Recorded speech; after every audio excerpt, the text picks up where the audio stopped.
Hello, my name is Meghen Jones, and I'm Associate Professor of Art History at Alfred University. Welcome to the Path of the Teabowl Conference. For a few minutes, I'll introduce our event and how you can participate. This event is being recorded. We plan to make that available later on the Alfred Ceramic Art Museum's YouTube channel. Funding for this conference has been generously provided by the Northeast Asia Council of the Association for Asian Studies in conjunction with the Japan-US Friendship Commission. Okay, here we are. We're so thrilled so many of you are joining us from across the world. So please send a greeting in the chat, and you can see the chat in the lower part of your screen if you look there. Please in the chat, send a greeting and tell us where you're logging in from. So those of us at Alfred are here in the southwest part of the state in the foothills of the Allegheny Mountains. And yes, there's people chiming in from Alfred, San Diego, Utah, Germany, South Florida, Calgary, Belarus, Westchester County, Washington, Vancouver. We're so excited for this event. This event is held in conjunction with the Path of the Teabowl exhibition that I was guest curator for at the Alfred Ceramic Art Museum. Today and tomorrow, we'll be discussing objects designed for the preparation and consumption of the finely powdered whipped green tea, known today around the world as matcha. The first tea bowls were made in China, developed in East Asia, and have been a special category of ceramic vessel for more than 1,000 years. Today, tea bowls capture the imagination of potters around the world, both as utensil and sculpture. The tea bowl idiom is iconic. It's about preservation and continuity with the past. And it's also about signifying, for many people, something beyond the ordinary. These are the curators, scholars, and the Alfred Ceramic Art faculty you'll be hearing from, joining us from the US, Korea, and Japan. Producing this event on the right, as you see, are Bill Geis, Caitlin Brown, and Mowry Hammond.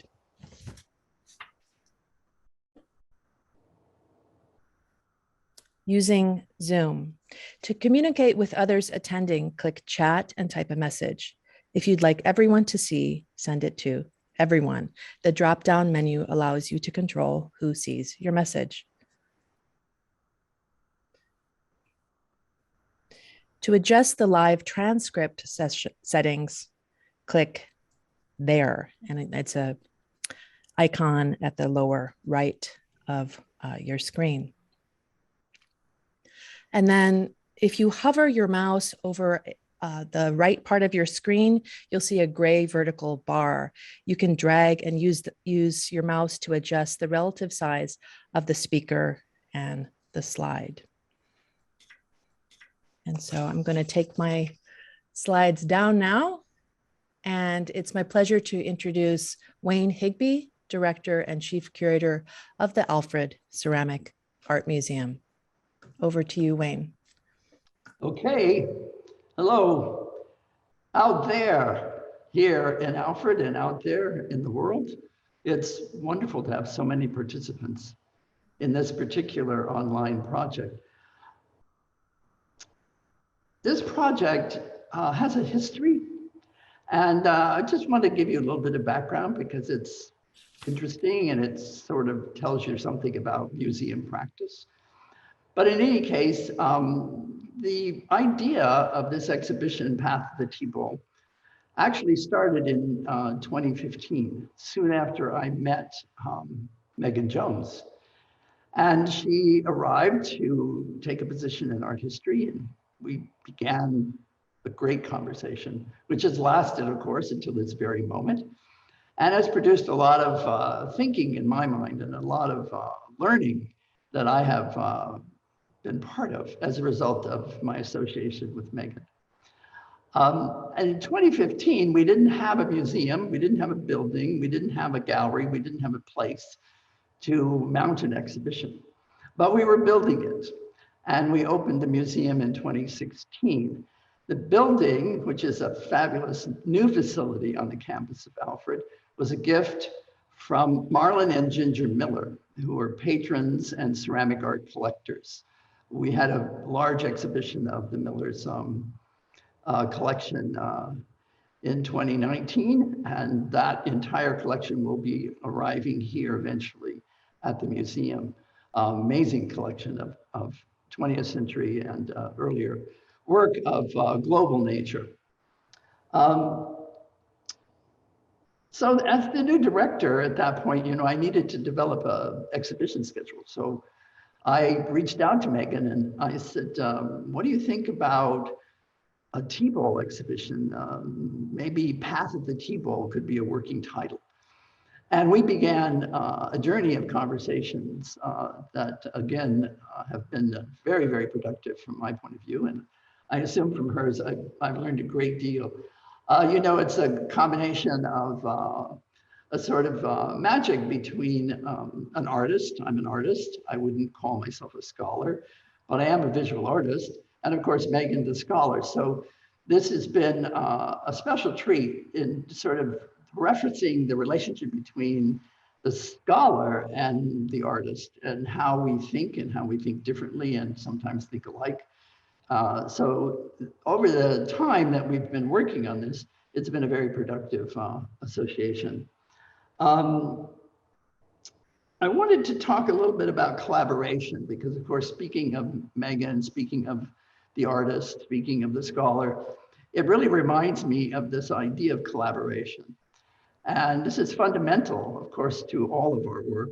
It's certainly fundamental to the way museums function. And, in that sense of collaboration, in working with colleagues, it's really not simply a job. It's not simply a 9-to-5 operation. It really is a collaboration of spirit, as well as a collaboration of making and doing and trying to see things happen. And a collaboration with an audience. It's wonderful that so many people have joined us because the audience is also a collaboration.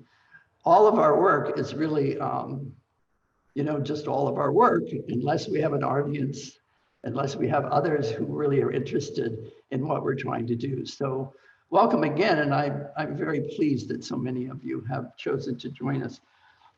Again, in terms of collaboration, it's important to mention funding because, of course, museums don't do projects like this without funding. We have some in-house funding from the St. Joseph, funds that were given to us when we started the museum, and also from the Robert Turner chair. It's an endowment fund named after Robert C. Turner, who was a very important ceramic artist here at Alfred University.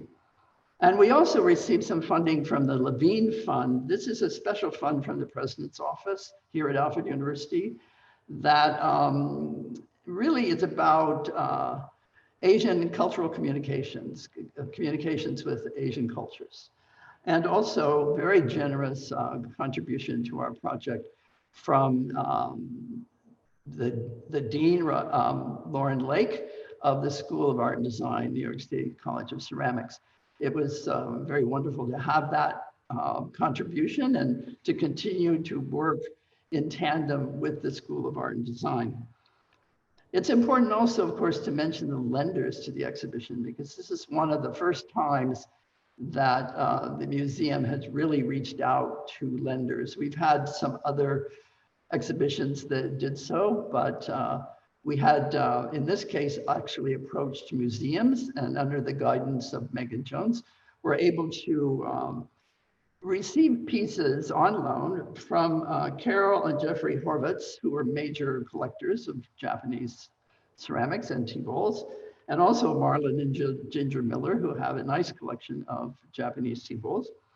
Linda Sakura, who's has been head of the ceramic art division here at Alfred and is a studio potter. And she brought in a wonderful tea set, a kind of Western style tea set. But the background behind it is fascinating because She did a lot of research on the Harrisburg glazes and that particular genre of Chinese ceramic tea bowls. And Robert will certainly be able to talk to us about that. But she developed a whole palette of glazes based on those bowls. So I had asked her to bring one piece and loan it to the exhibition to make the connection also with the students and the makers across the university.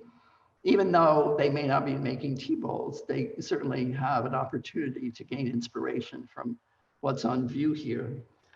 The art complex in Duxbury, Massachusetts, where we also received some loans. The Herbert F. Johnson Museum of Art at Cornell University, wonderful collaboration with them. And the University of Michigan Museum of Art in Ann Arbor, Michigan, which is my alma mater. Got my MFA degree at the University of Michigan. So the collaboration goes on, you know, it's not just simply Meghen and I working on something, but also behind the scenes, as Meghen Wells knows, that nothing happens here at the Alfred Ceramic Art Museum without the collaboration of Susan Kowalczyk, who is the curator of collections and the director of research. She worked very closely with Meghen on a lot of the scholarly documentation that we see on the walls and in the labels throughout the museum. And also Bill Geis, who's been mentioned here just momentarily. He's the operations manager and programs manager for the museum, and also is kind of our jack of all trades because he is a preparator and works out a lot of the details. If there's something that needs to be addressed in some detail, ask Bill. And Bill's been very instrumental in putting this, this together. And we appreciate all the help that we're getting from the School of Art and Design and their communications team to make this particular event take place. In thinking about Bill Geis and thinking about people who have collaborated with and helped us over the years, Greg Lestrapes is here again. I think Meghen reached out to him and said, you know, we need Greg. And it's so wonderful to have him here. Greg is a double major who graduated in ceramic and glass making and also in art history, and recently from the Alfred University. And he's written some things for our ceramiphile publications and generally been just a wonderful spirit and energy. So when we have something we really want to add a special note to, which is call Greg and see if he can join us. So thank you, Greg, for being here. That's pretty much what I set out to try and share with you all. I'm looking forward to all of the presentations, and I'm sure questions will be generated that we've all had about what is a tea bowl and what is the path of the tea bowl. And I'm looking forward also to the final panel, which is a group of artists who are connected to ceramics here at the university, and asking them their response to the exhibition and what ideas it's triggered for them. They are the closest connection to the students in the ceramic art program, so we're quite interested in seeing what they have to say, what kind of questions they want to ask. In connection with all of the scholarship, the wonderful brilliance of scholarship that has gone into this from Meghen, and also I'm sure what we're going to hear from all of the presenters. So thank you, and thanks again to the audience. Again, you know, I had an aunt who was a classical violinist, and she gave up the violin and she gave up playing in the orchestra. And I said, so why did you give that up? She said, well, I decided, you know, what was really important to the orchestra and to the music and what I was playing was to have someone informed sitting in the audience listening. And so I'm thinking always of the audience as this special body of individuals who have their own specialties and their own deep interests in various aspects of life and scholarship and making, etc. So it's wonderful to have such a rich audience joining us for this and allowing us to perform, so to speak, and have someone there who's listening and concerned with what we may have to say. So welcome everyone. Thank you so much for being here. Thank you, Wayne. Our moderator for session one is Greg Lestraps, a dual degree BFA and BS in art history graduate from Alfred University in 2019. Over to you, Greg. Thank you, Dr. Jones, and thank you, Wayne, for your remarks. Yes, it is an honor to be moderating the discussion today. I'm sure we have a lot to hear and learn.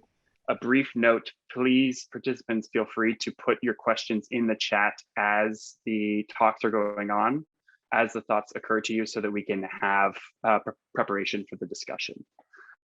So our first presentation today will be from Dr. Robert D. Mowry, who is the Alan J. Dworsky Curator of Chinese Art Emeritus from the Harvard Art Museums and the Senior Consultant in Chinese and Korean Art at Christie's. He will be presenting his paper, Tea Drinking and Song-Dynasty Genware Tea Bowls. So over to you, Dr. Mowry. It's a pleasure to be with you this afternoon and an honor to speak on Chinese Genware tea bowls. First, I want to offer my thanks and congratulations to Meghen, to Wayne, to Bill, and to Greg, and all at the Alfred University Ceramic Museum on this wonderful exhibition. The exhibition, the catalog, and this conference will all be not only enjoyable, but will make great advances in the understanding of this material. So renewed thanks for this and congratulations.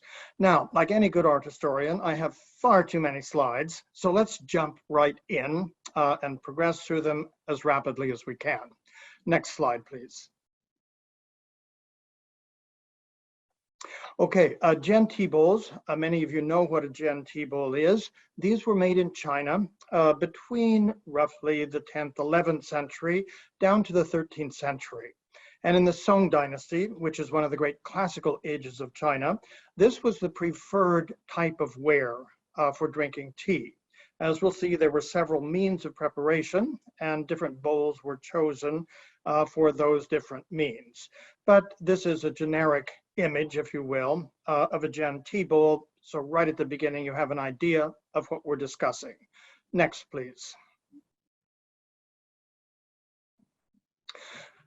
When we think of whipped tea or whisked tea today, we often or usually think of Japanese green tea or matcha. But too often today, we in the West see China through Japanese eyes. And while this is the popular form of matcha in Japan, next slide please, in Song-Dynasty, the whisked tea was white. This is what the literature of the Song period says they preferred, a white tea that is, first I wondered, do they mean clear and colorless? But then I finally found a reference that said white like milk. Now it's the same kind of tea plant they were using, but they picked the leaf buds, not leaves, but the leaf buds before they had opened and thus before they had gained their component of chlorophyll, so that when properly prepared, they would produce a white tea. They preferred the Gen tea bowls in the Song period, this classical age in the 11th, 12th century, 13th century, because they thought the black-glazed bowls best showcased the white tea, as you see in this example. Next, please. Now, by the Song-Dynasty, the best tea was considered to come from Fujian province, which you see there within the circle. Next, please.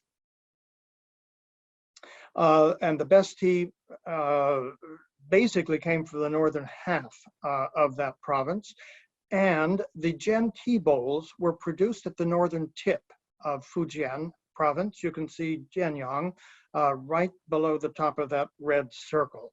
So this is the area that gave rise to the Song-Dynasty tea culture. Now, of course, tea was produced in many places in China, and there were tea drinking customs in many different places in China. What's so important about Fujian tea and the Gen tea bowls is that these are the ones that were considered the very best, and these are the ones that gained imperial favor in the capital much farther to the north. And we will talk about some of these things in the course of the lecture. Next, please. Now, just to show you the material, I did not break this, even though it's in my museum's collection. It's a shard that was collected at the kiln site and given to the museum. But I wanted to show you the components of the bowl. You see that the clay body is very, very thick. And it is also, and kind of unusual for later Chinese ceramics, it's a dark slate gray body.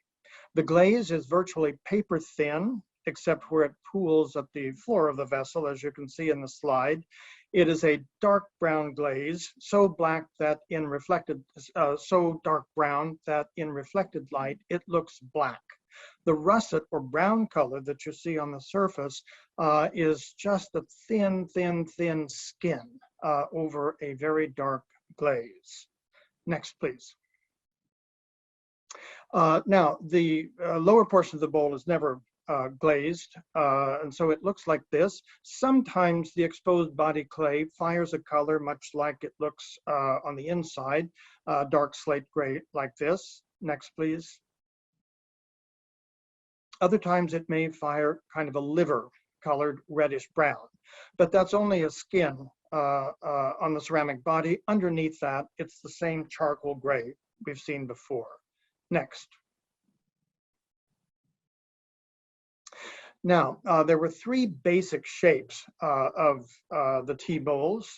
There is the conical bowl that we see here. Next, please. The trumpet mouth bowl that we see here. Now, these two shapes were, so far as we understand, and of course, different people might have used them for different things, but in the imperial court, in the aristocratic circles that so prized these tea bowls, these were not used for whisked tea. These were used for a type of tea inherited from the Song-Dynasty, where they boiled the tea rather than whisking it, but they boiled it together with ginger, with scallions, with dates, jujubes, and things like that, served it in a bowl like this, and then when drinking the tea, they would consume the added ingredients as well. Sometimes drinking them, if you will, directly from this kind of bowl, or perhaps using chopsticks to eat the added ingredients. But those are two types of gen bowls. There are only three types: conical, trumpet mouth. Next. And what the Chinese term today, we don't know the names they might have had for these shapes in the Song Dynasty, but what the Chinese today call the funnel shape.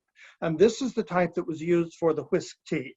They had competitions where they would identify or try to identify where the tea came from, and then the participants would prepare tea and they would judge it on the basis of the fragrance, the appearance, and of course the taste.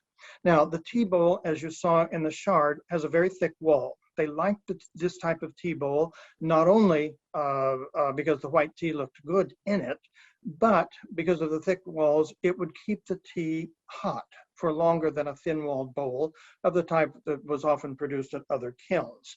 They also admired the shape, which fit very nicely in the hand, and they liked the indentation at the lip, which they said comported with their own lips when you drink the tea. So those are the basic components. Next, please. Most of the genware tea bowls that we see have a russet glaze, as we see here, the dark black glaze with russet at the top and then the hare's fur streaking down. Hare's fur, by the way, is a name that comes from the Song Dynasty. It's not a modern invention. The way they produced the hare's fur glaze, they didn't create the hare's fur streaking itself. After the basic glaze had been applied, and of course all this before firing, after the glaze had been applied, allowed to dry and stabilize, they would simply dip the rim of the tea bowl into the russet slip. And so after that, there were no hare's fur streaks. It was just kind of a brown rim. Then in the heat of the kiln, as the glaze melted, gravity pulled some of the slip down, causing the hare's fur streaks to appear. Many of you know there are two types of iron oxide. There is Fe3O4 and Fe2O3, and they produce different effects. One of them produces the russet brown that we see here. Next, please. Before we go on to the other silvery appearance, just to say that to the best of our knowledge, the finest of these tea bowls, and they're very rare, look like this. That is to say, when we say the finest, the ones that were used at the imperial court by Emperor Huizong and others in that circle. Slightly more elongated, a very deep black glaze, a distinct russet brown at the top, and then very delicate hare's fur markings. So even though the piece that we saw in the previous slide is one that we typically see today, this seems to have been the type that was preferred at the court based on descriptions from the period in literature, but also this particular bowl and others that were used at the court have on the bottom a mark. This one has a gong yu mark, others have a jin zhan mark, which indicate that they were for presentation to the palace. Next, please. Now, then the other type is the silvery type that we see here, which of course can have the hare's fur effect, as you can see in this slide. And a little bit later, we'll see that it also produces the oil spot effect. Next, please. Now, these were fired in dragon kilns or climbing kilns, if you will, that were built on a slight hill or an incline. They were stepped on the inside so that the draft or the heat from the kiln and the smoke would rise through the kiln and exit from the tall chimney at the end. Next, please. Here is one of those modern onigama or dragon type kiln in Japan. It's under construction. The old ones, of course, don't survive, but this is what it would have looked like. They could have been various lengths. Next, please. Inside, you see what it looks like. There were steps, and the ceramics were put in saggers.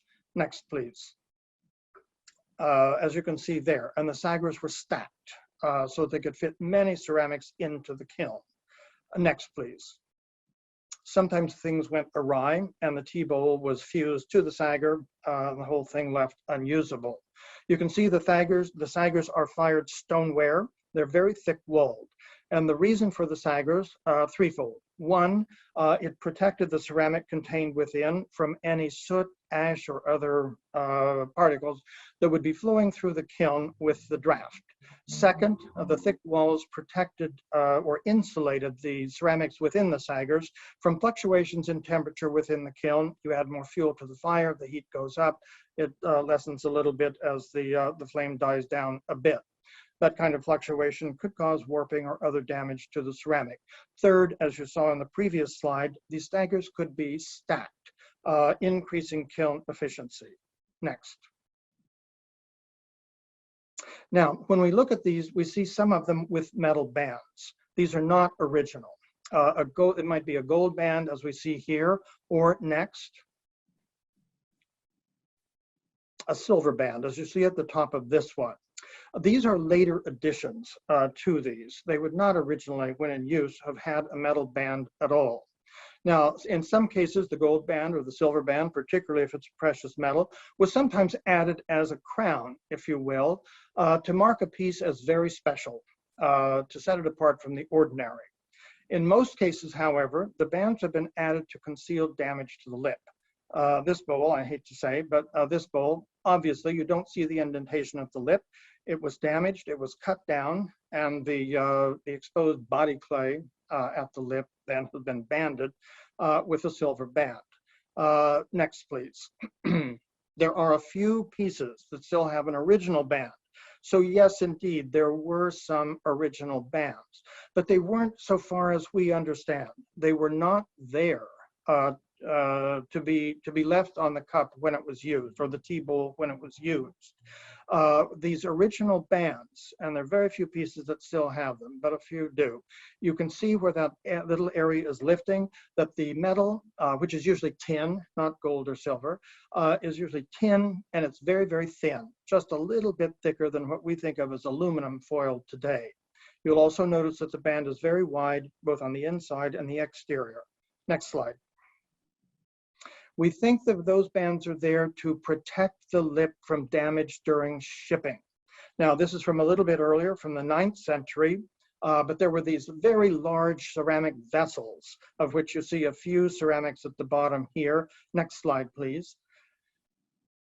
This is the way they were packed for shipping. All kinds of ceramics, whether genware, whether from the Changsha kilns, as we see here, and they would have been packed even more densely than we see in this particular slide. This is rather loosely packed, just so you can see what's there. Sometimes they were bound with string or rope or cord, but you can see how easily the lip of a bowl could be damaged. And since they wanted these pieces for drinking tea, of course, you don't want to have a chipped lip on your tea bowl, which might scratch your own lips. So we think the metal band, the original metal bands, were to protect it during shipping. Next. Okay, now the question, how did they come up with the hairsphere kind of markings, for example? Well, step back for a minute and you realize that up to this point, they had been developing black glazes, of course, over the centuries, but they hadn't decorated pieces with black glazes. Now, when you're dealing with a clear glaze, whether it's a celadon glaze like this one, or whether it is a clear, almost colorless glaze, as you see on dingware or other porcelain, there can be underglaze incised, carved, molded, painted, or even inlaid decoration. Because the glaze is clear and transparent, you can see the decoration through it. Next slide, please. But with the black glazes, they are opaque. If you put decoration under the glaze, you won't be able to see it. So for a long time, the black glaze pieces simply weren't decorated. But then they realized that they could put iron oxide on the surface of the glaze. Now, when you're dealing with the black, or like I said before, it's a very dark brown glaze that looks black in reflected light. You can see at the rim of the bowl where the glaze is very thin, that it really is a dark brown color. But to achieve that very dark brown or black color, the glaze was saturated with iron oxide. If you have about 2 or 3% iron oxide in a glaze, it will give a beautiful celadon color.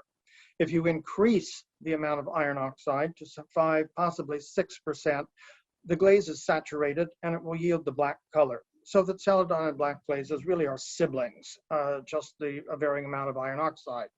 But with the dark glaze, because the glaze is saturated, if you put the iron oxide on the surface, as with the so-called partridge feather markings here, the markings with luck will remain on the surface and create a beautiful, if abstract, pattern. Next, please. Now that's where the idea of the hairs for marking came from. Not hairs for per se, but to have an iron oxide induced decorative scheme on the surface of the glaze. So here, like I said, this is the most typical design that we see, the russet colored or brown hairs for marking on the dark glaze. Next, please. We also have the silvery markings. The russet color or the silvery that we see here would result from using a different oxide of iron, whether it's Fe2O3 or Fe3O4. Next, please. In some cases, you get the so-called oil spot glaze, which is the same silvery material as on the previous silvery hare's fur, but here it's small dots or mottles on the surface. These were revered in the Song period, although they are very rare. Next, please.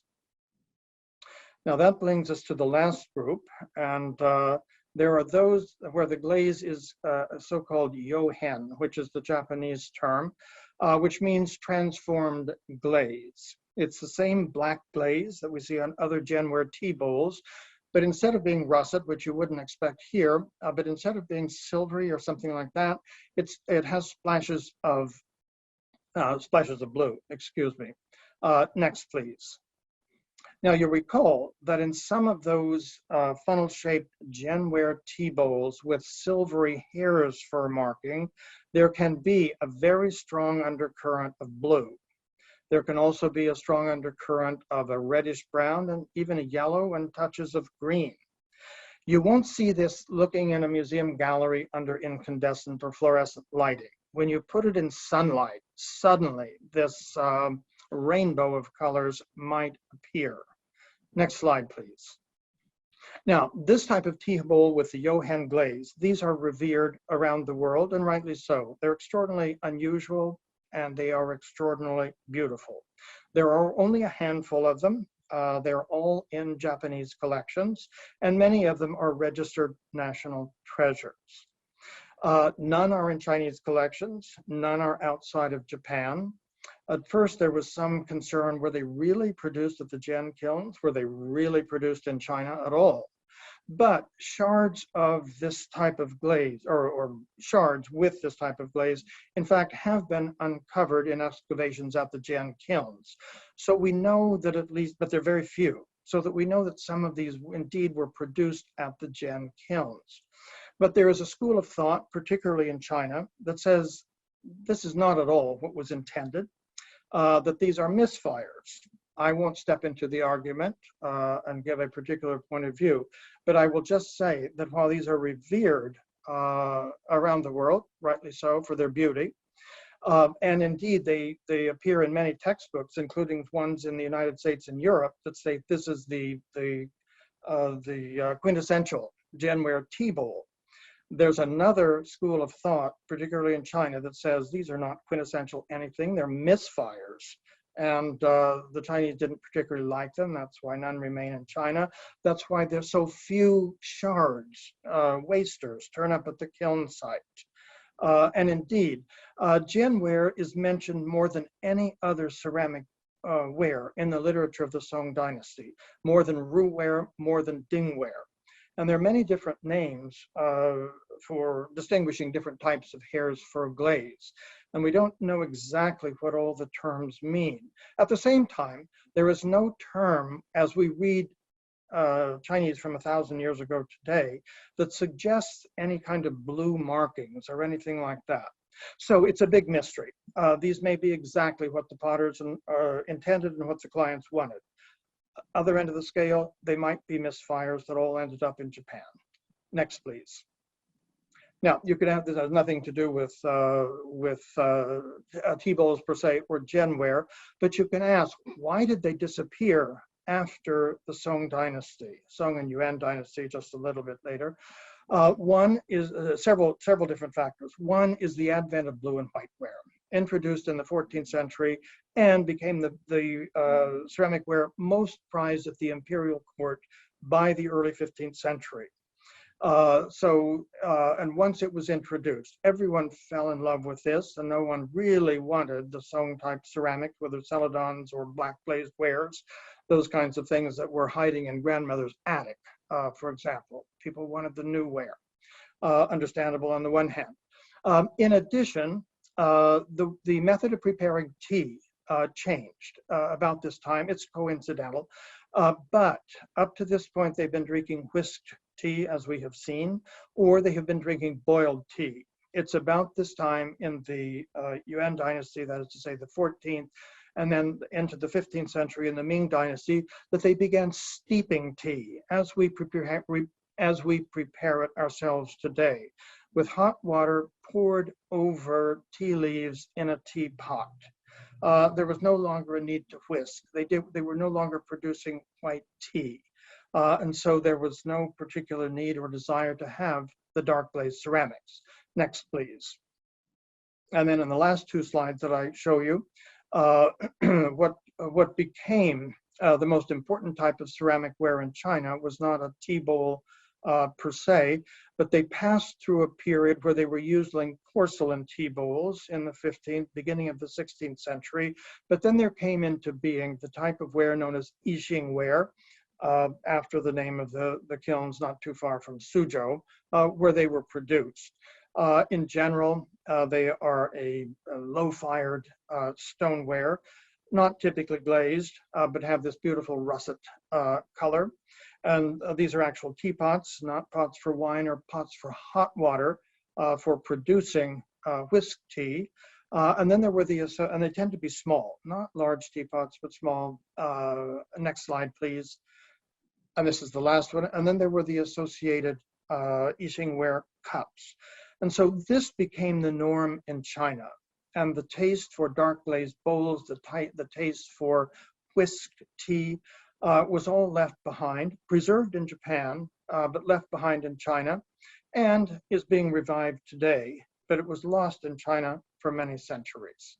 So this brings us to the end of the lecture. It's been a very quick what shall we say, Orient Express through Gen Ware and how it came into being, why it was loved, why the way it was produced, and eventually why it was supplanted and replaced.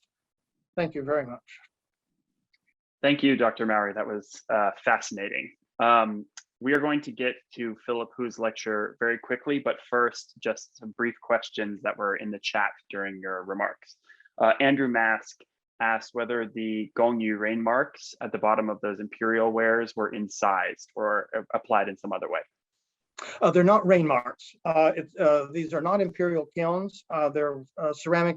You have the imperial kiln refers to kilns that were owned by the government, operated by the government, etc. And those are ones like Jingdezhen, certain kilns at Jingdezhen that will have an imperial rain mark. The Gongyu rain mark, the Gongyu mark indicates simply that it was for presentation to the palace. Whether it was presented, we don't know. But it was intended for presentation to the palace. They are incised before firing into the base of the piece, and so it's the calligraphy is not usually very good. It's readable, but it's not very good calligraphy. But they're incised. That's about all I can say. Excellent, thank you, Wayne. And I can tell you from personal experience that carving into stoneware is often a rough job. Oh, wait, this was into the clay before firing. Sorry, I didn't make that clear. This would have been into the clay before firing. They were not incised afterwards. Excellent. So there must have been a lot of things that were fired with the mark that were intended to go to the palace. Then they fused to the sagger. The hairs for markings weren't right or whatever. But anyway, it's inside before firing. Excellent, thank you. Next question is from Nick Stagliano. You mentioned that the funnel-shaped tea bowls were used for whisking tea. What were the other shapes used for, the trumpet form and the conical? Were those also for whisking tea, or were they for some other purpose? No, they were not used for whisking because the conical shape isn't really conducive to whisking. It's that conical shape, the funnel shape with its almost vertical walls that lends itself to whisking. The conical and trumpet mouth bowls, to the best, I mean, who knows what some people use them for, but for standard usage, the conical and trumpet mouth bowls, we think were basically used for the old style tong tea, where the tea was boiled separately. With ginger, scallions, jujubes, dates, and things like that. And then after preparation, put into the bowl the tea with its added ingredients, and you could consume the tea and the ingredients from those types of bowls. Excellent. A hybrid question here on the same topic from Nancy Hamilton and Ai Fukunaga. The white tea, is it still drunk today in Fujian or any other region of China? And by extension, did it completely disappear or up until now, or did it fade out as you suggested long ago? Divided into two questions. First, make clear that the white tea is not a different tea in terms of the plant. I mean, they might have had ones that they particularly favored, but it's the same plant as other tea comes from. They were simply picking the leaf buds before they had opened into leaves, so they didn't have any chlorophyll yet. And so they could yield white tea. Now, the plants presumably are still there, and so the tea itself, the plant didn't disappear, so far as we know. It wasn't a special plant. That didn't disappear. They did not continue. Presumably, it took a while for the drinking of white tea to completely taper off and disappear. But indeed, the drinking of white tea, so far as we know, virtually completely disappeared in China after, say, the 14th, 15th, 16th century. It is being revived today. And the example that you saw at the beginning of the lecture was an example of that white tea. Whether it is exactly the same as it had been in the Song-Dynasty, just because two things look alike doesn't mean they're the same. It might be the same. If not, it's probably very close to what was prepared in the Song-Dynasty. They weren't, a little bit background very quickly, they weren't just steeping leaves or crushing leaves. In preparing that, any tea, whether it was a darker tea and not that they were boiling, they would take the tea after the leaves had been picked, They would crush them. They would use a mortar and pestle and such to produce a paste.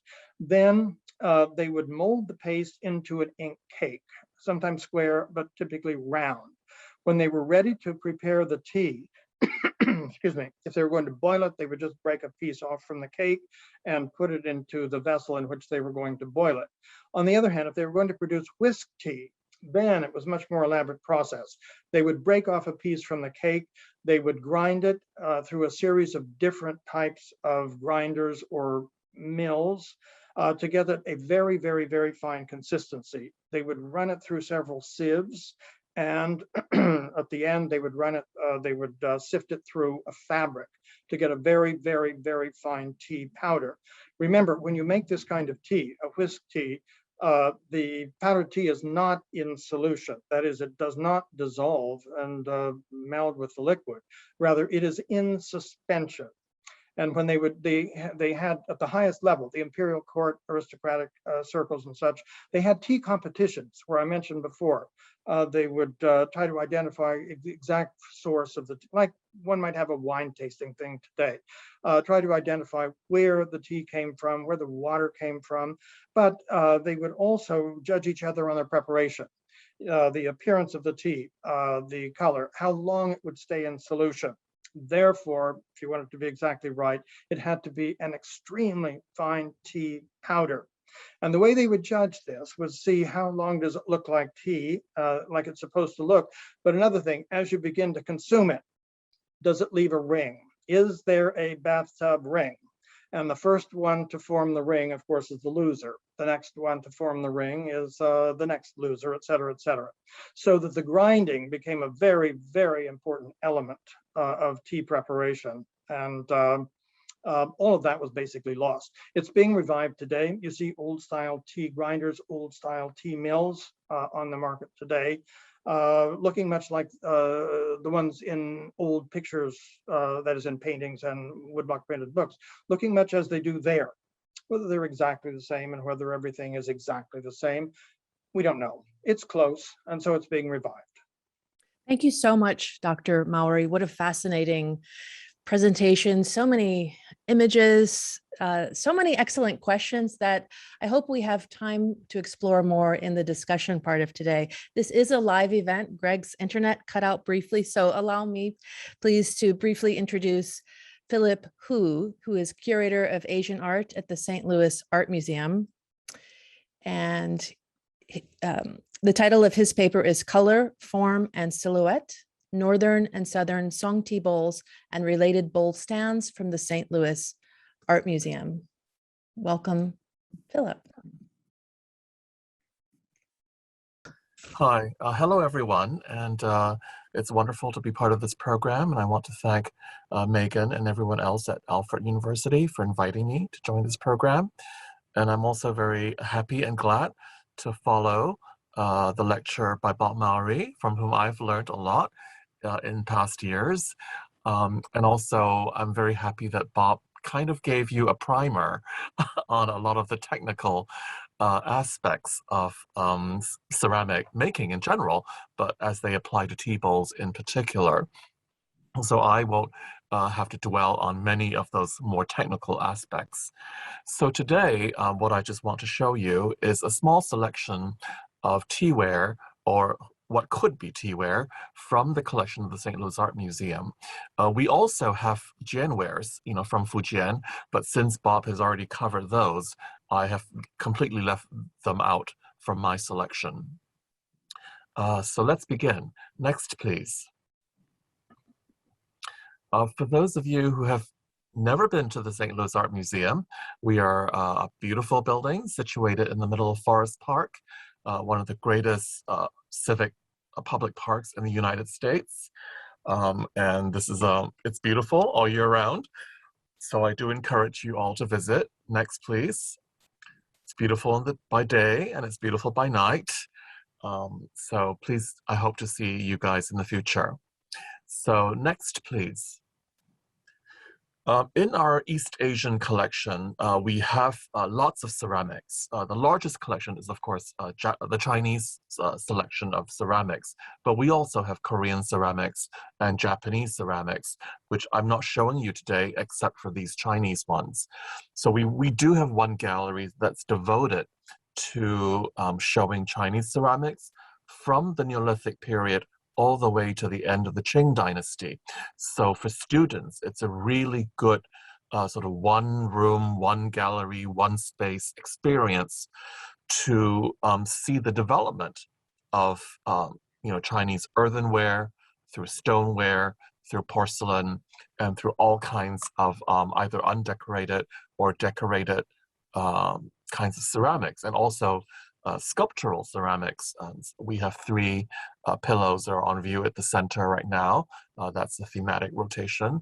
So these are showing headrests from the Song and Yuan dynasties. Next, please.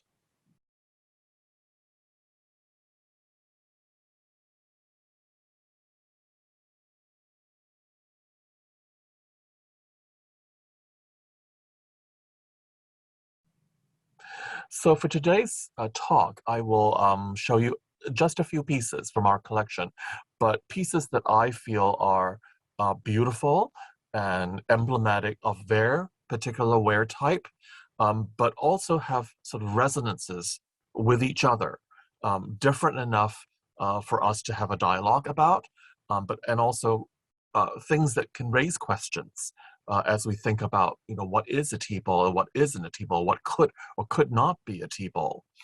So on the left, we have a sort of a wide bowl that is a dingware bowl from the Northern Song-Dynasty. I should also at this point say that some of these teabowls could very well also be Jin Dynasty of going into the early 12th century, so Northern Song or Jin. Here we see quite thinly potted porcelain with a molded decoration under the clear or the transparent glaze. And in this case, there has been a copper rim that's been added, probably as Bob mentioned, to disguise any defects on the rim. On the right, you see a related piece. These two did not come together as a pair. The one on the left came in 1940. The one on the right came in 2014. But they are of the same wear type. So also dingware, also porcelain with carved and incised decoration in this case, under a thicker sort of ivory glaze, but also with copper rim, both on the mouth of the bowl stand as well as on the rim of the saucer of the bowl stand. So let's look at the next picture. So here is the bowl itself from various angles. You can see it's got a wide mouth and a fairly wide, sort of large foot as well. Although it's very, very low foot, it's wider than what or the diameter is bigger than some of the feet that you would see in other teabowls. But it's glazed all over, as you can see, with the molded decoration on the inside only, with the outside completely plain. Next. And then here is the other piece, the bowl stand seen from various angles. So if you look at the upper right picture at a kind of elevational view, you'll see that it's got a very sort of low profile. Everything is very flattened. The foot is low, but it has a kind of a splayed angle to it. And then the saucer rises up from the foot in a splay, and then the bowl stand part itself curves upwards, almost like a lotus flower. But it's interesting to see from in the lower lower left picture, if you're looking down on the bowl stand, you'll see that it's completely open, from top to bottom, and that the openings are very big. Both the opening on the top and the opening of the foot are quite large. So that's a characteristic of this kind of bowl stand. I should also mention at this point that bowl stands were made in the Song period, both of ceramic and also lacquerware. So we have examples of carved red lacquer or carved black lacquer of such shaped bowl stands as well that were used to hold ceramic tea bowls. Next. Here we have another sort of pair of objects. They did come side by side in 1940, both of them, but they may or may not have been an original sort of set, so to speak. But they are from the same period, and they are from the same kiln type and wear type. So this is what Bob mentioned just now as examples of russet dingware. So most of the time when we talk about dingware, we see the white and the clear glazed examples, but the russet dingware is also a major sort of side type of dingware and can be extremely beautiful, as you can see in both of these cases, with the sort of slightly more reddish brown of the russet color in the bowl and a sort of more brown color in the bowl stand. What's interesting to see is that in this case, there is a notching that occurs on the rim of the bowl, but the notching can also be found on the saucer rim of the bowl stand. So that sort of aesthetic is consistent between the bowl and the bowl stand. Here, if you look at the bowl stand, you'll see that it's considerably sort of taller than the ding example we saw before, right? Everything seems to be slightly sort of pulled up with a higher foot, and the bowl itself is also higher up. So regionally, even within the ding kiln itself, you have such variations of silhouette and shape and size. So there can be many differences within even the same kiln type. Next. Okay, here are a couple of examples. A pair of bowls in our collection from the Yaozhou kilns in northern China. These are northern Song, we think 11th to early 12th century again. And these are relatively thinly potted stoneware with a carved decoration of the sort of arabesque that is present both on the inside and the outside of the bowl. Here you can see that the shape of the vessel has become very conical, sort of sharp, straight edges that rise from the low foot directly up onto the wide open mouth. Let's take a look at the next slide to look inside the vessel.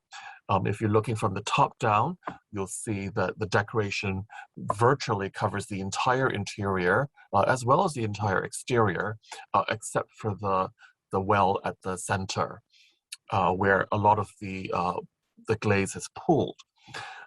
So we don't know if these bowls were exclusively tea bowls or even if they were tea bowls, but what I'm putting out here as is they are possibly tea bowls, given this sort of shape, conical shape that we see in many other tea bowls from many other kiln types. Next. Here is a classic example from the Southern Song-Dynasty in the middle to the late 12th century. Here is another example of that very flared conical shape that rises from a small, delicate, low foot, almost directly up, almost without a kind of flare or a trumpet, so to speak, onto this beautiful, round, perfectly round mouth. It is undecorated on the inside as well as on the outside, but as you can see here, there are gold lacquer repairs, and these often happen when they come out of old Japanese collections.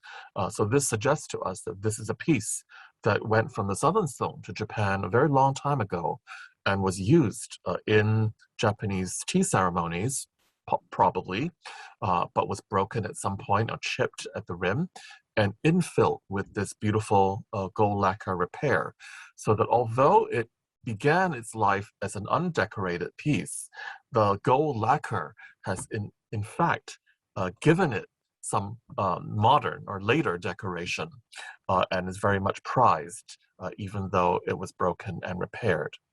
Next. Here's another Southern Song example, which is quite interesting. This kind of celadon glaze that you see here, sort of bluish green color with a very large crackle, sometimes called eel's blood crackle. This kind of glaze type was actually developed to imitate imperial guanware from the Southern Song-Dynasty, except that this is not guanware. This is Longquanware trying to be guanware. So we are actually able to tell the difference between real guanware and imitation guanware. But even though it's imitation guanware, it is still extremely beautiful and an extremely sort of typical example of what the Longquan kilns were able to do. So here again, it's a perfectly round shape with the bowl now not conical anymore, but rather having sort of these rounded sides that go up so that the shape of the bowl is now sort of can be held very comfortably in one's hand. And the foot is neither too small nor too big. It's sort of proportionally very nice as a whole object. Next, please. And finally, I want to show you an example from another Southern Song piece of a matching bowl with probably its original bowl stand. This is what we call Qingbai ware, or bluish white ware, that was made at the imperial, not at the imperial kilns, but at the non-imperial kilns of Jingdezhen in northern Jiangxi province. That's of course the place where all the sort of blue and white that Bob mentioned coming in the Yuan and Ming, they were made in Jingdezhen. But before that time, Jingdezhen was producing other kinds of ceramics, including Qingbai, or bluish white porcelains. So here are thinly potted porcelain pieces, the bowl now having a slight trumpet flare at the top near the rim, but the bowl stand having, again, this sort of pulled up effect with a very tall, almost straight rising foot, a slightly deep saucer, and then this globular bowl that actually holds the bottom of the bowl. So let's look at the next picture. Yes, so these are the pieces taken apart. You can see that even the bowl in this case has a very high stand that matches the high stand of the bowl stand.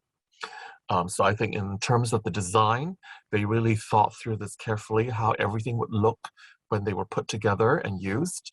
And of course, Jingdezhen also later produced many things that we now know as stem cups, right?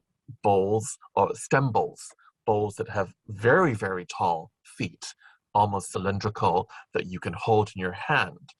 But this seems to me almost like a precursor to what we would call a stem bowl or a stem bowl.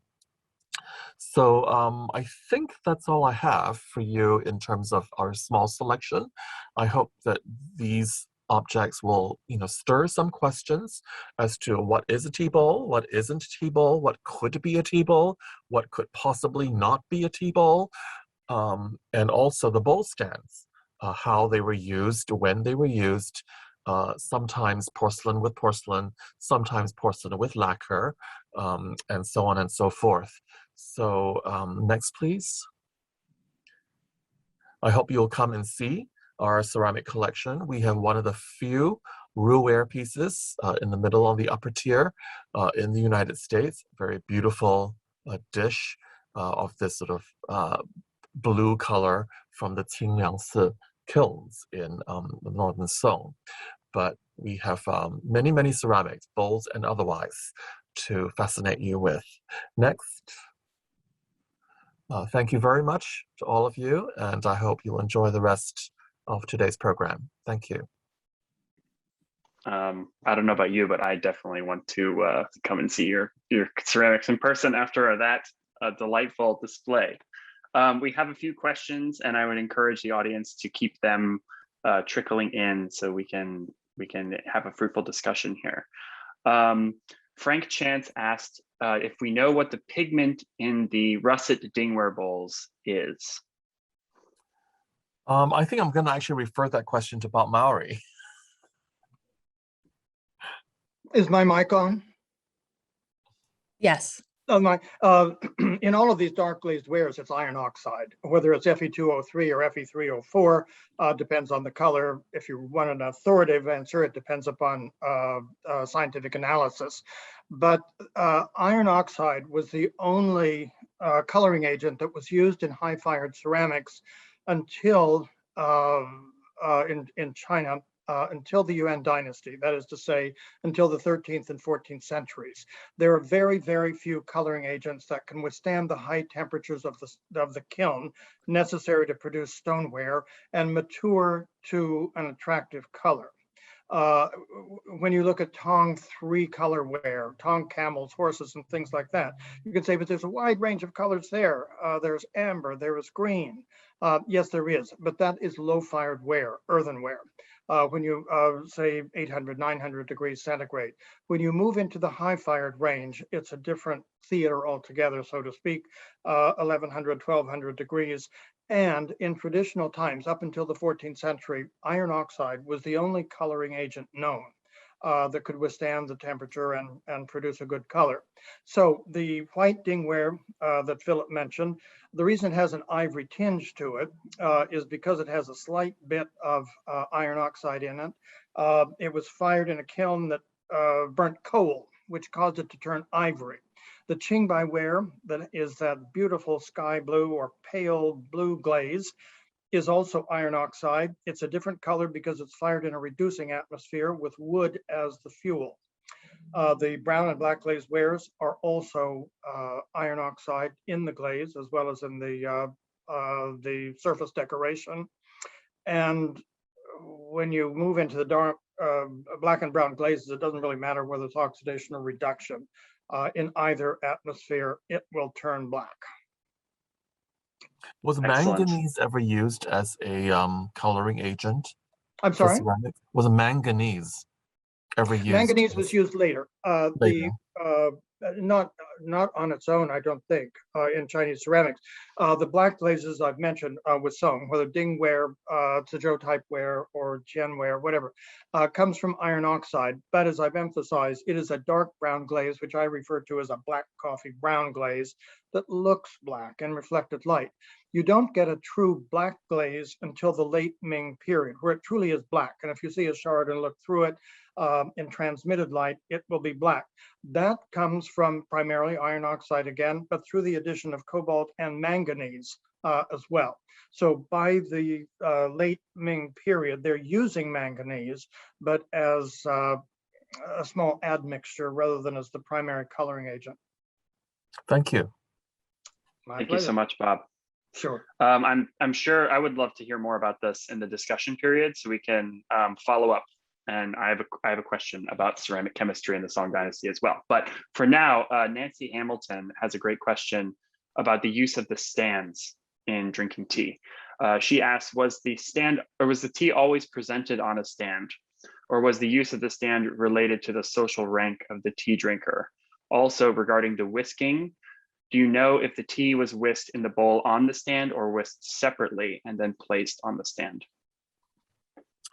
I think that probably the stands were available to the sort of higher paying customers. I mean, you have to buy, right, this extra piece from the kiln.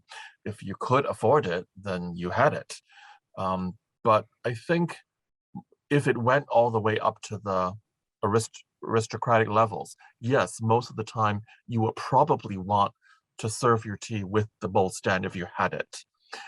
As far as the whisking goes, I would think it's easier to whisk in the bowl itself before you put it on the stand.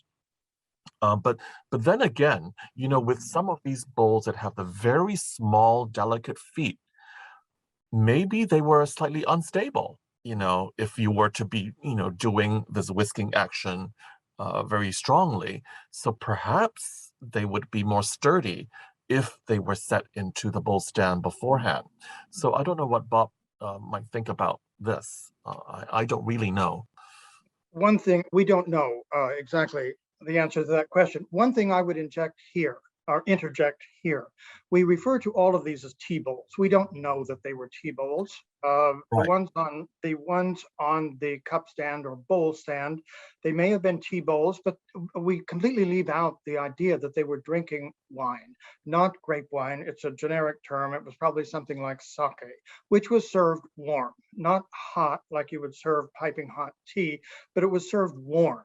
And many of the things used with the same kind of bowl as a tea bowl, often probably set on a cup stand or bowl stand. No one speaks of wine bowls today. Everything, this is the fault of scholars and curators. Everything is labeled a tea bowl. Any circular bowl, you can guess, I have a big thing about this. You can guess that every bowl is called a tea bowl in every museum collection unless it gets very large.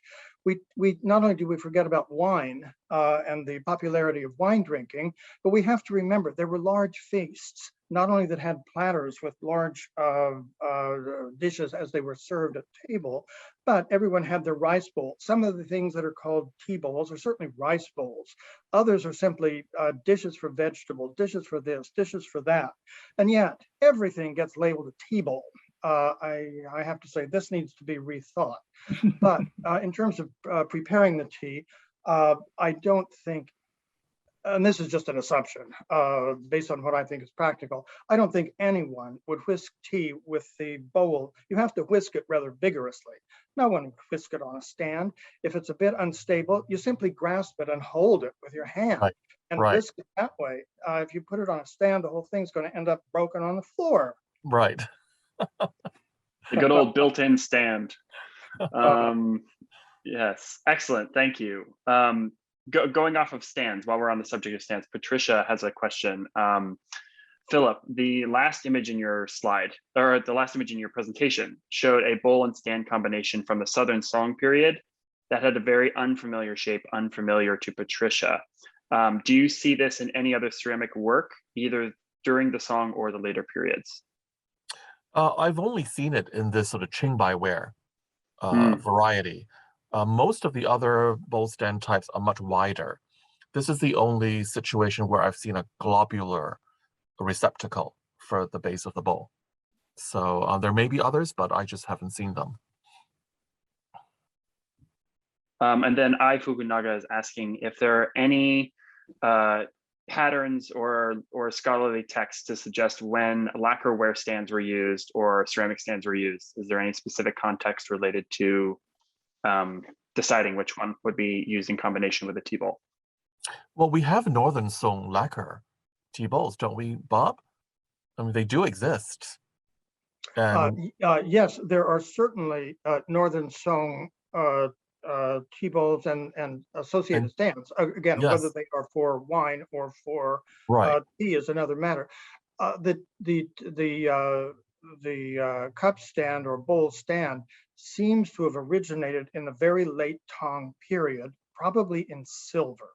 And so there are some tea bowl stands in Song period in silver. There are certainly ones in lacquer. There are ones in ceramic ware, obviously.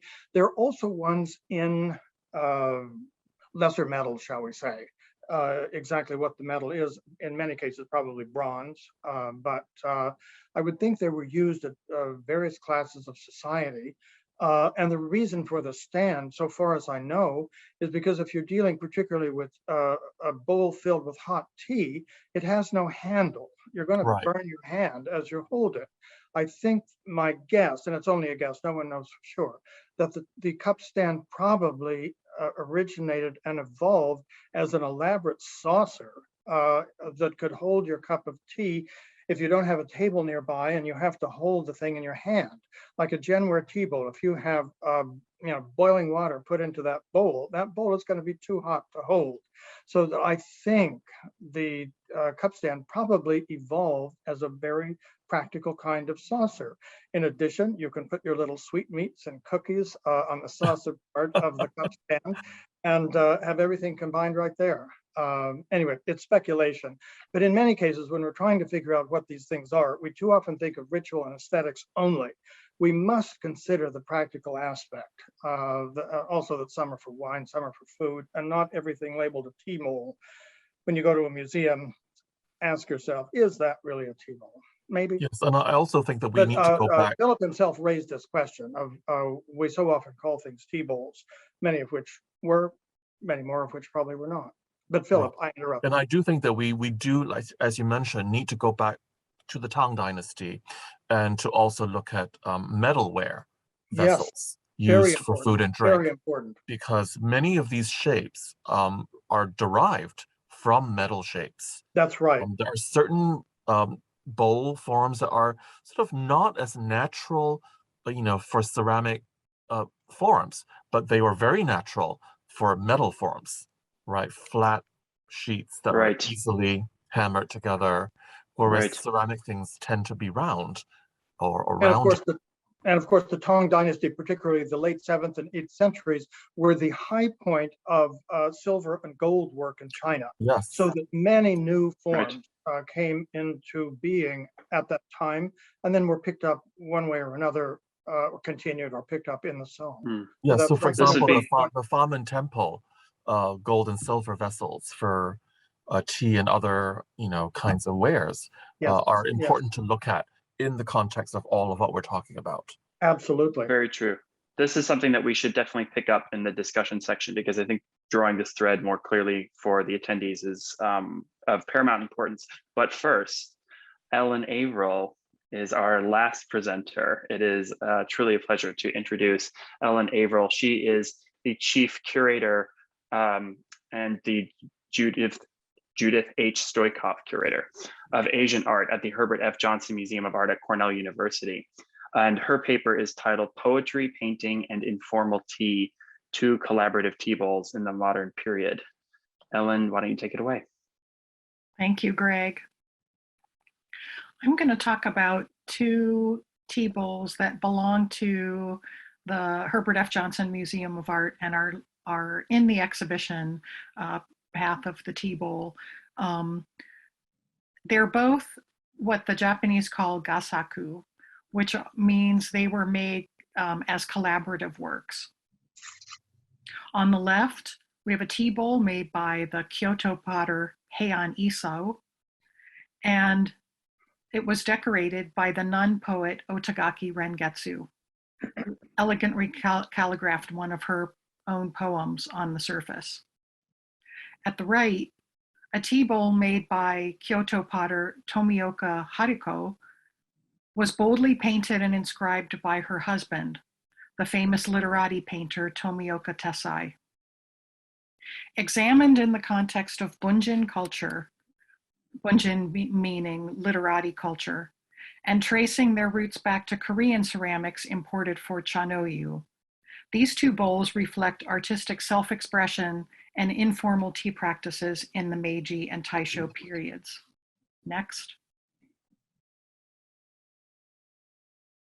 Heian Isao built this tea bowl by hand using the coiling method and formed it into a conical shape with a simple coiled foot applied to the bottom. The bowl is stamped with the potter's mark. Made of a brown clay, it was partially coated in a cream-colored slip, applied unevenly, so as to either partially reveal or totally obscure the darker clay color below. This resulted in areas of varying colors, from subtle light gray to warm cream color on the surface. Otagaki Rengetsu wrote one of her waka poems on the bowl in her distinctive fine calligraphy, probably using a mixture of cobalt and iron brown to give the appearance of black ink. A clear glaze was then applied, which ran during firing and formed milky white drips on the surface. This tea bowl, made in a style common among Kyoto potters in the 19th century, was ultimately inspired by bowls imported from Korea in the late 16th and 17th centuries, specifically for Chanoyu practice. Next. To Japanese tea masters, Korean bowls embodied the ideals of wabi-cha aesthetics because of their presumed humble origins, their asymmetrical, imperfect forms, and the roughness of their glazed surfaces that impart an overall rustic appearance. To meet the demand for such bowls during a time when trade with Korea was restricted, an illegal import trade sprang up. And during the Japanese invasions of Korea known as the Imrin or Pottery Wars, Korean potters were kidnapped and brought to Japan to set up kilns to manufacture Korean-style ceramics for tea ceremony use. The so-called Edo-type tea bowls were especially admired. Formed in conical or rounded shapes, their coarse dark clays were covered in light slip and coated in a clear glaze that often forms milky drips on the surface. During firing, the glaze would crawl. Pinholes would form, and spur marks would be prominently seen.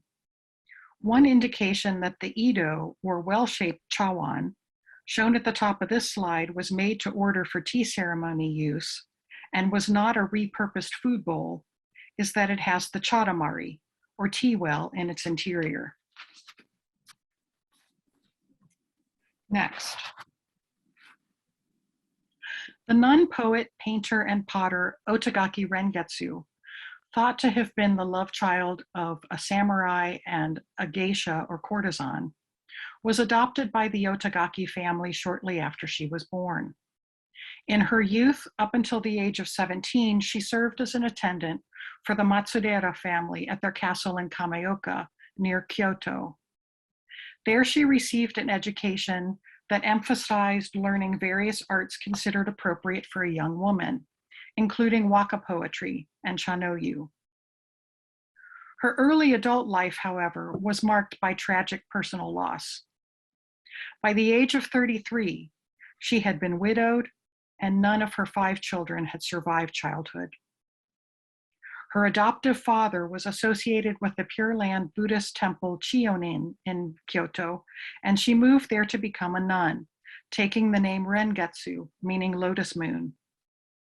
After her adoptive father died, Rengetsu moved to the Okazaki area of Kyoto, around Higashiyama, and became active in its artistic and literary circles. She furthered her study of waka and was especially influenced by the poetry style of Kagawa Kageki, which emphasized expressing genuine feelings through straightforward, ordinary language. Rengetsu's lived experience manifested itself in her poetry in inspirational ways that captured the popular imagination, and she achieved fame for her poems and her elegant calligraphy, which is both delicate and confident, possessing a wire-like strength. The poem on this tanzaku, a tall, narrow paper card decorated with scattered gold leaf, is entitled Enjoying an Autumn Evening. In translation, the poem says, "In the field, in the mountains, I was enthralled, so enthralled. On the way home, the autumn moon accompanied me right to my room." The way that she's written the poem, with its looping first stroke, suggests the moon in the sky at the upper right. And if you follow the poem down to its last line at the lower left, Rengetsu again uses lots of looping in the calligraphy to suggest the moon coming along as she goes back to her home. Next. Rengetsu was also known for painting, on which she added her poems. This poem painting reflects her Pure Land Buddhist beliefs. It portrays a monk's begging bowl, which symbolizes Amida, the Buddha of the Western Paradise or Pure Land, where souls can be reborn into an environment conducive to progressing on the path to enlightenment.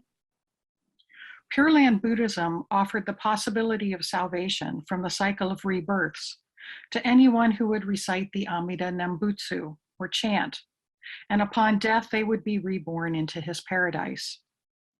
This simple act offered a way for a woman to continue on the path to enlightenment, because then she wouldn't have to be reborn as a man first. Next to Amida's bowl, laying on its side, is the shakujo, a staff with jangling rings belonging to Jizo Bozatsu, one of Amida's important bodhisattva helpers. The sculpture of Jizo at the right shows him holding the shakujo. Jizo uses this magical staff to open the gates of hell so that he can retrieve lost souls and lead them to Amida's paradise. Women would pray to Jizo Bozatsu to save the souls of their children who might have died young and not had the opportunity to recite Amida's Nembutsu. Rengetsu's poem translates as, "On the path of the Buddha, the end of which I shall one day reach, will this long night's dream open onto a field of awakening?" The opening lines of Rengetsu's distinctive calligraphy is organized to align with the top edge of the paper, but then it descends, just as Amida would descend on clouds toward a dying soul in order to bring them to his paradise.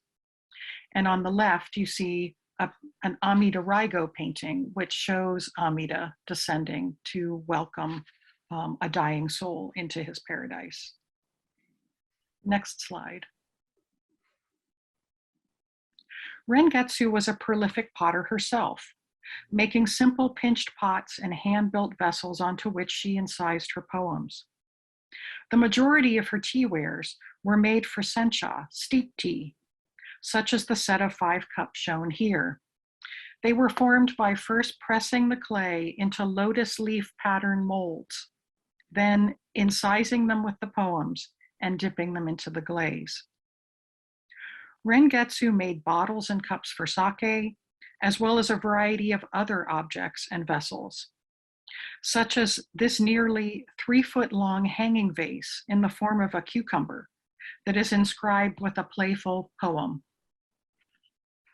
Rengetsu relied on other potters to fire her wares, and the demand for her ceramics was so great that copies appeared on the market during her lifetime, some of which she herself signed and sanctioned.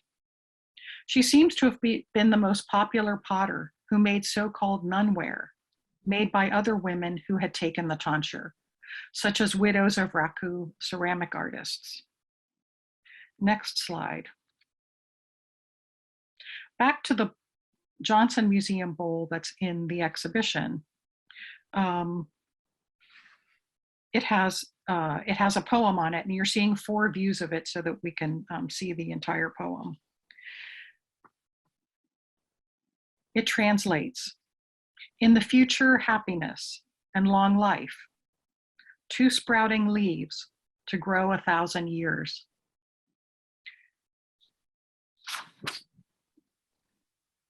Are the sprouting leaves tea leaves? Possibly. Rengetsu's collaboration with Iso could be likened to a poet writing on a fine decorative paper. Iso was expert at using the clays and glaze ingredients available to Kyoto potters to achieve the surface effects most admired on Korean bowls, or on the karatsu and hagi wares made by the descendants of Korean potters brought to Japan. Features such as the gohonde fawn spots, those pinholes in the glaze that take on a subtle halo, required using specially mixed clays and precise control of the firing atmosphere, from reduction to reoxidation. Rengetsu, for her part, by relying on the expertise of Iso, was able to focus on writing the poem on the tea bowl in her fine, distinctive calligraphy, using cobalt mixed with some iron brown underglaze to achieve the ink-like black.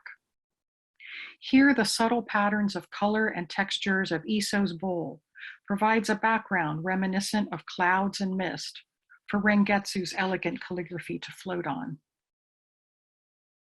The vast majority of Rengetsu's ceramics were made for daily use, and as a percentage of her ceramic output, the tea bowls she made for Chanoyu were relatively few and tended to be collaborative works.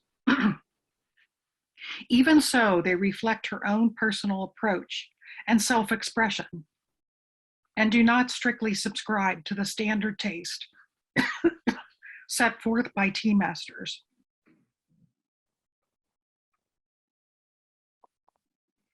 They fit more comfortably within the context of Kyoto's bunjin, or literati culture, that reacted against the formality of Chanoyu and Sencha rituals, instead emphasizing informal social gatherings where the drinking of matcha and sencha among friends might occur.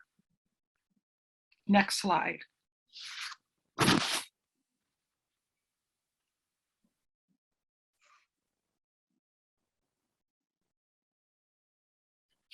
Rengetsu lived a life of solitude and adamantly tried to avoid public attention and demand for her work. She's known to have moved many, many times to get away from incessant admirers, but she was also quite social, at least within her chosen circle of artistic friends, as evidenced by her frequent collaborations with painters, such as Mowry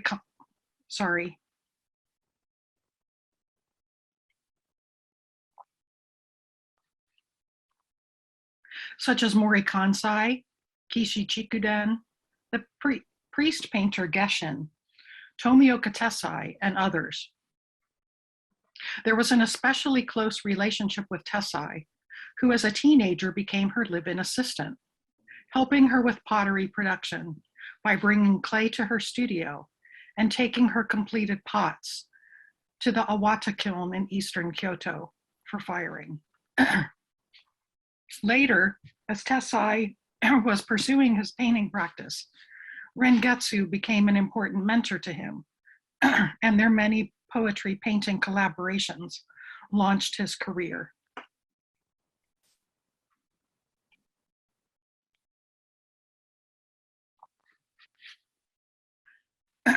Rengetsu did not participate in group collaborations, but made works with other individuals. The ways that the artists play off of each other's approach to the subject matter can be seen here.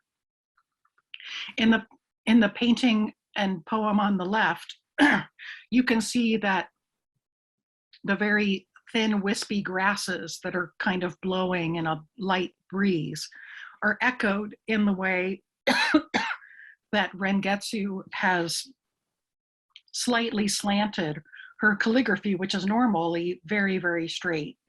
And then in the painting collaboration with Tessai, we have a contrast between the delicate calligraphy of Rengetsu and the very strong, much stronger brushwork of Tessai.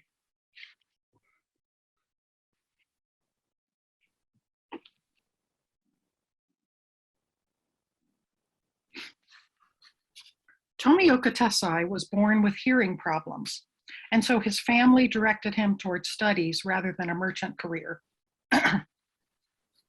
He studied with a Shinto scholar. He also learned waka poetry, and he studied the Chinese classics, something that he especially enjoyed and was proud of the fact that he shared his birthday with that of the Southern Song Chinese poet, the Song-Dynasty Chinese poet Su Shi. His artistic interests were eclectic, and over his career he painted in many styles from Nanga to Yamato-e to Rimpa and Otsue. He traveled extensively throughout Japan, including to Nagasaki, to see Chinese paintings firsthand. Rengetsu introduced Tessai to Kyoto's bunjin artists, who fused Chinese and Japanese approaches, and their relationship is a rare example of a female artist mentoring a male artist. Next slide.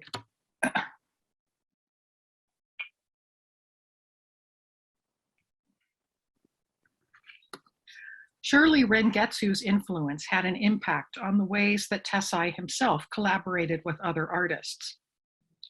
After his second wife died, Tessai married the potter Sasaki Haruko, daughter of feudal lord Sasaki Yoshimitsu, Haruko made her own ceramics, of course, which she sometimes inscribed with her own songs or waka poetry.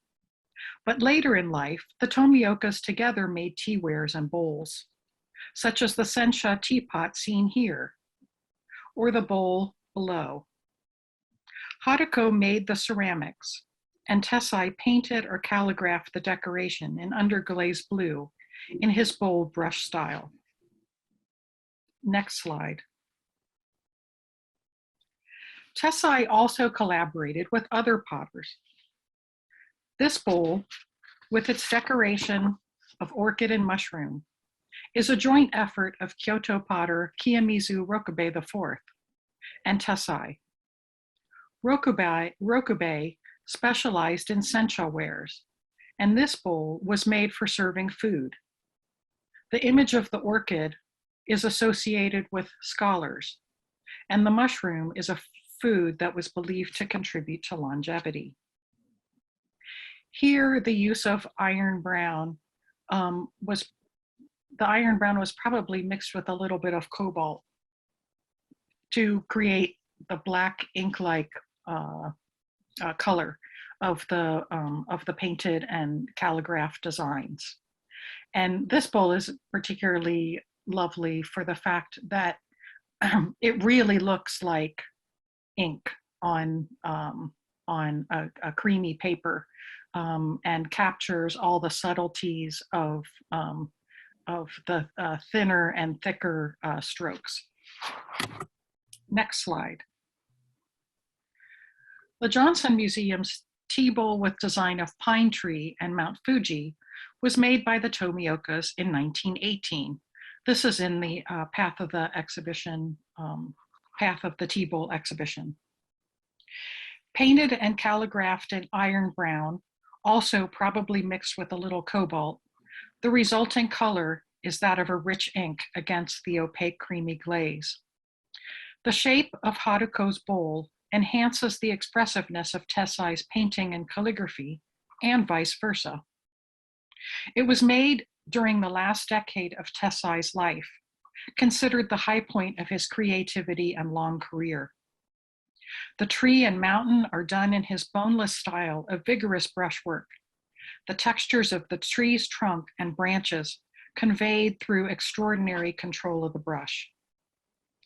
The pine tree, a Taoist symbol of longevity and Confucian emblem of the perseverance of the scholar in the face of hardship, is combined here with Japan's sacred mountain and national icon, Mount Fuji. Next. Tessai enjoyed extraordinary popularity for the expressiveness of his late paintings, which were done in the boneless style with vigorous, confident brushwork, whether in the small format of the Tanzaku at left that depicts a tall pine tree with two cranes in its crown, or in a larger format of the hanging scroll and the painting of a New Year's subject of a plum branch blossoming in a vase next to a pot of crocus. During the Taisho period, Tessai's eccentric approach to paintings and calligraphy were viewed as representing a new, modernized literati painting that could stand for the enduring vitality of East Asian aesthetics as a counterpoint to the influence of modern Western oil painting coming into Japan. Next.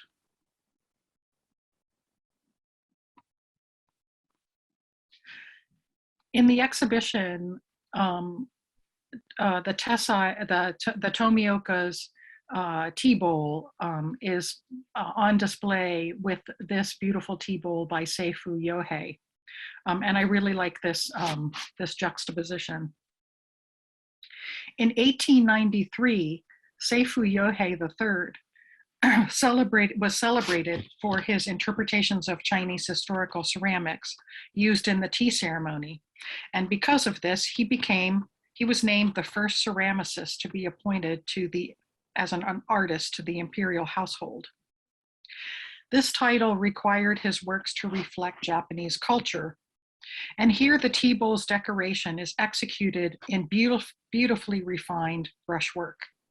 that's reminiscent of Kano school painting, for many centuries the official style of painting associated with the Japanese imperial household. The pine tree in Japan is considered an emblem of political order and a dwelling place of the gods. In 1917, Tessai was appointed as an imperial household artist, an honor that recognized his Neo-Confucian approach to painting and calligraphy, which syncretized Buddhist, Taoist, and Confucian philosophies, and his individualistic self-expression were also seen as embodying Japanese culture. Next. And here is a close-up of the inscription on the Tomioka's teabowl, which simply says, Tessai painted, age 83, and Haruko made. Although Tessai's fame was primarily as a painter, he also came to be regarded as one of the most creative calligraphers of his time. He first learned calligraphy by carefully copying ink rubbings of ancient Chinese inscriptions that were imported into Japan. But by the late 19th century, he had invented his own style and created this rather playful, somewhat unruly calligraphic style. Next. In this painting of Mount Fuji, which Tessai did in 1919, so just 1 year in the following year after the Tomiokas made the Johnson Museum's Teabowl, you can really see how he's pushing his brushwork even further, and as well as for the painting, as well as for the calligraphy. He was also at this time looking at exhibitions of Western painting in Japan, and experimenting with different ways of showing perspective and viewpoint of this iconic mountain. If the title didn't say Mount Fuji, you might not immediately recognize it because it's not the profile viewpoint that we normally see. Next. Here we see a detail of the end of the inscription on the Tomioka's teabowl, and also images of their signed box. So you can see both Tessai's calligraphy and Haruko's signature on the inside of the box lid. Next.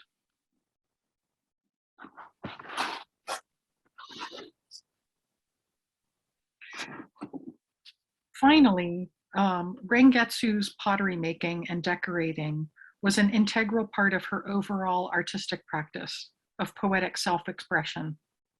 Ceramics provided three-dimensional surfaces for her poems and an important way of distributing her poems to a wide audience. Her collaboration with Iso on this teabowl elevates her elegantly calligraphed poem. The ordinary language and genuine feelings of her waka poetry reflects her unpretentious approach, not focused on the taste of the tea establishment, but on artistic self-expression and the informal enjoyment of tea, as Bunjin artists preferred. The Tomioka's teabowl likewise is a very personal expression of a husband and wife's lifelong partnership and collaboration. It reflects the modernization of the Japanese literati movement that, while underpinned by Chinese traditions, is at its very heart an appreciation of the vitality of Japanese culture by and for a Japanese audience. Thank you. Thank you so much, Ellen. That was really informative, comprehensive, and there's been a lot of really moving comments that I've read in the chat and in the Q&A and in my text, so on my phone. So I'm going to go ahead and pose a few questions while Greg gets all prepped for our discussion portion for all today's panelists. That's going to begin in a few minutes. I'd like to ask a question first from Ai Fukunaga, joining us from the Museum of Fine Arts, Boston. Do you know more about female potters with whom Rengetsu collaborated? She says that she's interested in Senyo, who taught ceramics to Ito Tozan. A biography of Tozan mentioned that she assisted Rengetsu, but she's never seen her works. Yeah, I don't know about that. Maybe during the discussion. I don't know if maybe some other people in the audience have more knowledge of that. No, I don't know of her collaborating with female potters. Yeah. I mean, there were other nun potters, but I don't know of her directly collaborating with them. Let's return to that in the discussion. If anyone wants to chime in, that would be a really interesting question to continue pursuing. Taka Ushikiri asks about the collaborative work by Tomioka Tessai and Kiyomizu Rokubei from 1910. Do you know who commissioned the work? No. Or was it made for an art exhibition? Yeah, no, I don't. Okay, thank you. And then a comment from Wayne Higby. Your presentation suggested his question, when did the artist first enter the picture of the path of the Teabowl? Yeah, that's interesting. Yeah, I think it's probably not really until, I don't know, maybe the late Edo period. I mean, there are some teabowls that are, that have poetry inscriptions and painted decoration. But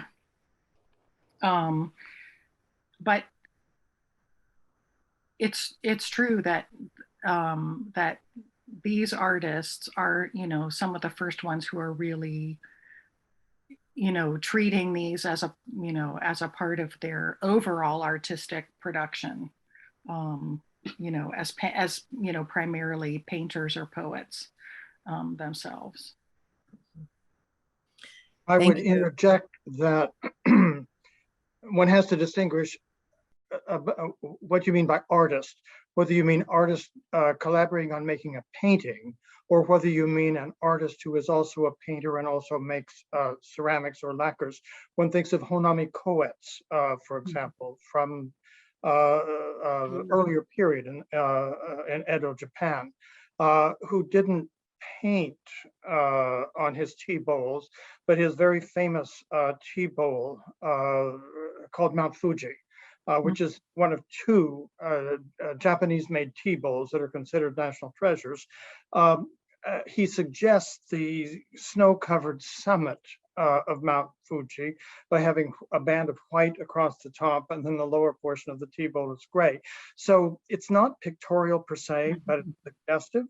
It's done by someone who is a painter, a lacquer maker, a calligrapher, and a potter. In that sense, it begins earlier. But I think if you're talking about a painter like Tomioka Tessai collaborating with Rengetsu, that kind of thing probably is 19th century. Yes, Bob, this is Wayne, yes. I hope that in the discussion we can play this out a little more, because it's fascinating. And Ellen, your talk is wonderful. And it just got me to thinking so much about this, because it seems that today the artist is in charge. We talk about all these tea bowls, they're by artists, and they're shown in galleries, and they're used in tea ceremonies. And but that phenomenon is something that seems au courant or relatively current. So it's fascinating for me to try to understand, when did the artists sort of enter this picture, assuming that the early bowls were made, by in a kind of folk art factory kind of situation. Many, many bowls were made, and they were used, and maybe tea connoisseurs or tea masters were kind of in charge of what bowls were used. So for me, it's just an ongoing kind of question. It would be interesting if I were a scholar, I'd try to figure that out probably, just sort of relating the artistic side with the scholarship side. Thank you, Wayne. I'm gonna turn it over to Greg to moderate now what will be our final section of today's event.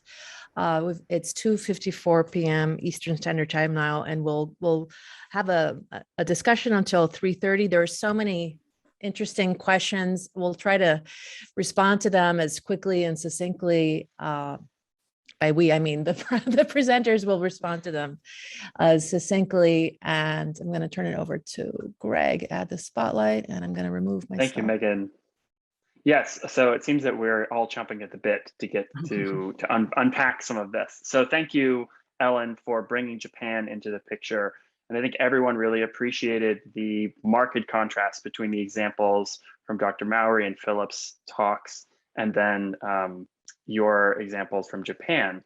So going along with this thread that we're weaving a tapestry here. So going along with this, I'm wondering if we could start off by talking about the considerations that people in China, in ancient China and Japan were thinking about when making their tea bowls, as a way of perhaps unpacking this question of being an artist versus being driven by some other motivation.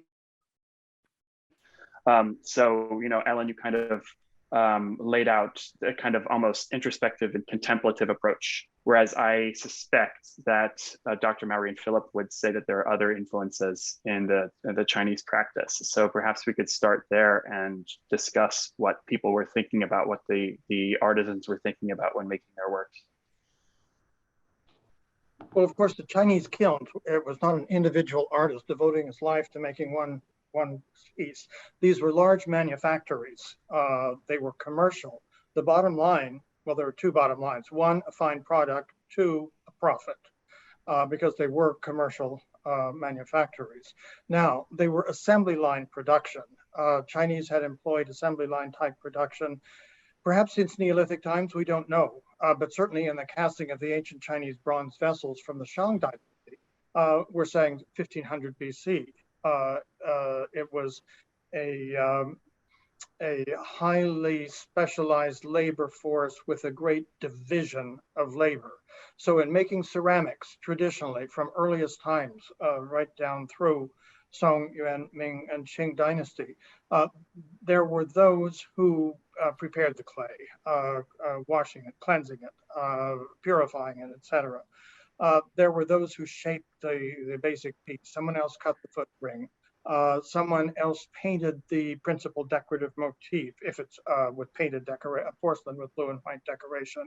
Somebody else painted a bowstring line border. Somebody else painted lotus petal borders. Somebody else was in charge of the drying of those pieces. Somebody else was in charge of applying the glaze. Somebody else was in charge of firing. It truly was an assembly line production, of course, with a kiln master who coordinated everything and such. There simply was not any individual artistic ego on the line. Indeed, in traditional China, these were not considered works of art. In the West, the traditional arts are painting, sculpture, and architecture. In China and associated Chinese-style cultures, the three arts are poetry, painting, and calligraphy. Bronzes, jades, ceramics, lacquer, fine wooden objects and such. They were very desirable materials, but they weren't considered works of art. They were considered high craft, very desirable. The difference being for the art, something to be considered an art, it meant that the maker, that is the artist, as opposed to the craftsman, had to be a highly educated, very intelligent person. And the work of art, whether painting, poetry, calligraphy, had to express the essence of that person's knowledge and scholarly spirit, if you will. And so there was a major distinction between the crafts and the so-called fine arts. And therefore, many of the fine arts, whether it's lacquer, whether it was the production of wooden brush pots and such for the scholar's desk, bronzes, jades, they were all assembly line productions with the involvement of many different people. From texts in the early Ming period, we know that in the early Ming period, that is to say 15th century, that a finished blue and white piece from Dingzhizhen during the course of its manufacture might have passed through the hands of 100 different people.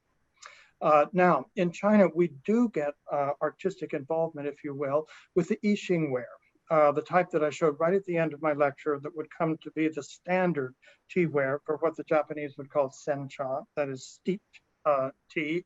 Their pots were produced by individual potters. Today, Yixing, again, is a production line with factories. There are still individual potters. But in Ming and Qing times, it was individual potters producing whole pots and firing them on their own. Sometimes, because it was the favored ware of the Ming literati, particularly by the 17th century, sometimes there was involvement of famous calligraphers, not in painting or calligraphing or anything like that, but in inscribing a pot, inscribing a poem on a pot, inscribing meaning incising the lines onto the side of the pot before firing. So one has to ask exactly what was meant by involvement of the artist and the artistic personality.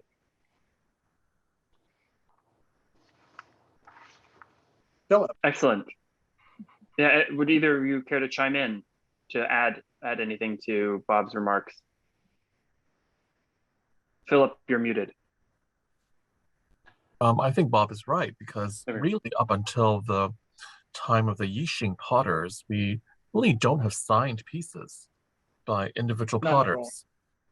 But in the Qing and the late Qing, with Yixing we do have sometimes they're incised signatures on the bottom or some area of the maybe inside of the cover, for instance, or the signature or seal identifying the maker.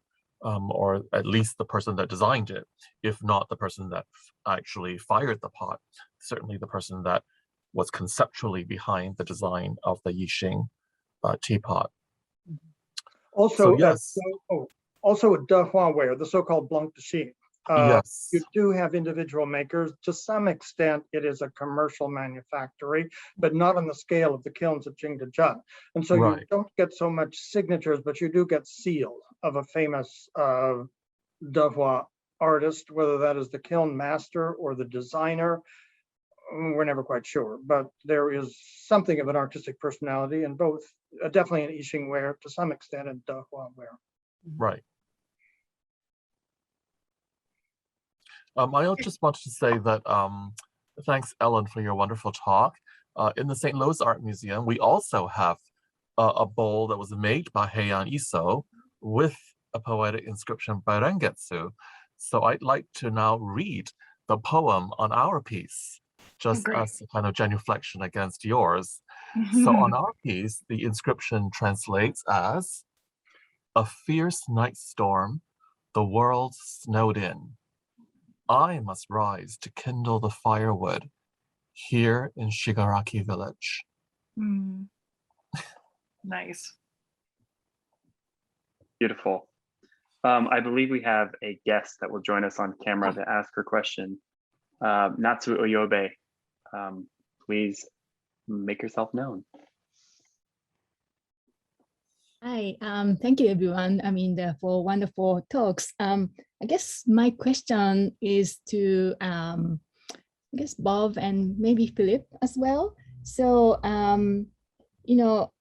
I really was struck by Bob's comment about, we tend to look at China through lenses of, Japan. So I guess that really applies to the evaluation of Temoku Janware. So, and I'm wondering if, there are many contemporary Japanese artists who try to make, contemporary Janware. And I wonder, if Chinese artists are doing that, and also, what that for? What kind of purpose they're creating, contemporary Janware? In my experience in China, that is from visiting the Jian kiln several times and things like that, potters are not so there or wherever they might be working, but they often, those who want to make Jian type ware often work in the region of Jian. Jianyang, that area, because that's where that dark clay is. That's such a distinctive clay that's used for the body underneath the glaze. Those who are making contemporary Genware style tea bowls are doing it purely for commercial purposes. In my experience, there's not so much the involvement in China of contemporary potters as there is in Japan of taking inspiration from the past, or a continuing tradition, or taking inspiration from the past and presenting it in a new and meaningful way. It's either very different, often influenced by the West or some combination, or it's imitating the past to fulfill a need for those who want to have a Gen style tea bowl in which to try to make white tea, or bluntly, there's huge numbers of fakes being made and sold on the antiquities market, which is a big problem, particularly of Genware. The other thing I would say, again, in the West, we often refer to these dark glazed wares from China as temmoku ware, which is the Japanese term. Some Chinese like it. Some Chinese, who can often be sort of anti-Japanese, really don't like the term because it is a Japanese term. And why use a Japanese term when you're speaking outside of Japan? Why use a Japanese term to describe something Chinese? The Chinese call it heiyouyao, simply meaning black glazed ware, to describe the entire category. And so, again, it's the term temmoku used outside of Japan is not going to go away, but it's just to be aware that in using these kinds of terms, Japanese terms applied to something Chinese but written in English, to be sensitive to the use of those terms. I'm not going to use heiyouyao because nobody outside of China knows what it is. Temmoku has that edginess to it. If your things are being read in China, I simply refer to it as dark glazed ware, black glazed ware, or something like that. Just a very objective English naming of it. One other thing I would say, one reason there was some confusion with Chinese and even Korean ceramics about what is a tea bowl and what is not a tea bowl or chawan, as opposed to the situation in Japan. In Japan, the tea bowls have in my experience, have such a distinctive appearance. The raku bowls, the square sides, the flat bottom, and the applied foot ring, which is so different from anything we get in China. Or the tea bowls that Ellen was showing for sencha. Again, they don't look like raku bowls exactly, but they're hand built, they're coiled, this and that. In China, by contrast, and the raku bowl, I think, are also handmade, made from slabs and coils and this and that, rather than turned on the wheel. Whereas in China, virtually every ceramic piece, including the Yixing ware, is turned on a potter's wheel, which means there's a certain uniformity, not only in the technique of manufacture, but therefore in the general appearance of the shape, even post-firing. So that except for a Genware bowl or something like that, it's difficult to know exactly what was a tea bowl. How do you differentiate a tea bowl from a wine bowl, from a rice bowl, for example? Again, we talked about that before, but in terms of the Japanese tradition, there's such a distinctive appearance to the Japanese tea bowl. Whereas in China, when you move away from the Genware, it's not so distinctive as to what is what. Excellent. Anyone else would like to remark on this? Talking about contemporary Japanese potters, I think of someone like Kawase Shinobu, who is very interested in the sort of recreation of very fine celadon glazes, right? I'm not sure whether he's done any or much tea-related ware, but his pieces tend to be very sculptural in a modern way.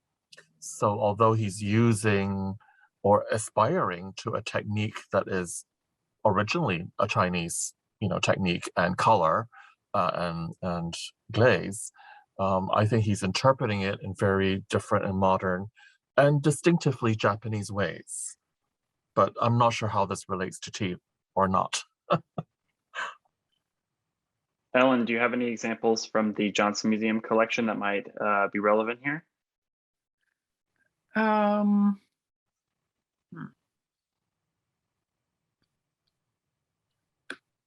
Yeah, I can't think of any at the moment. Okay. or find it right up, find it right offhand. Right. Right. Okay. Well, we will put a pin in it, maybe. Yeah. So, but I did want to respond. I was looking at the chat, and I got a question about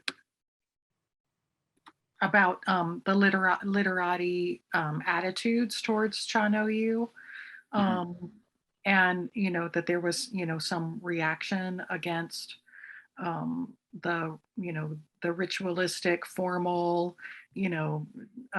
tea ceremony as it was developing in the 19th century and in the Meiji period, and that they sort of deliberately practiced more informal styles of drinking tea within the literati circles.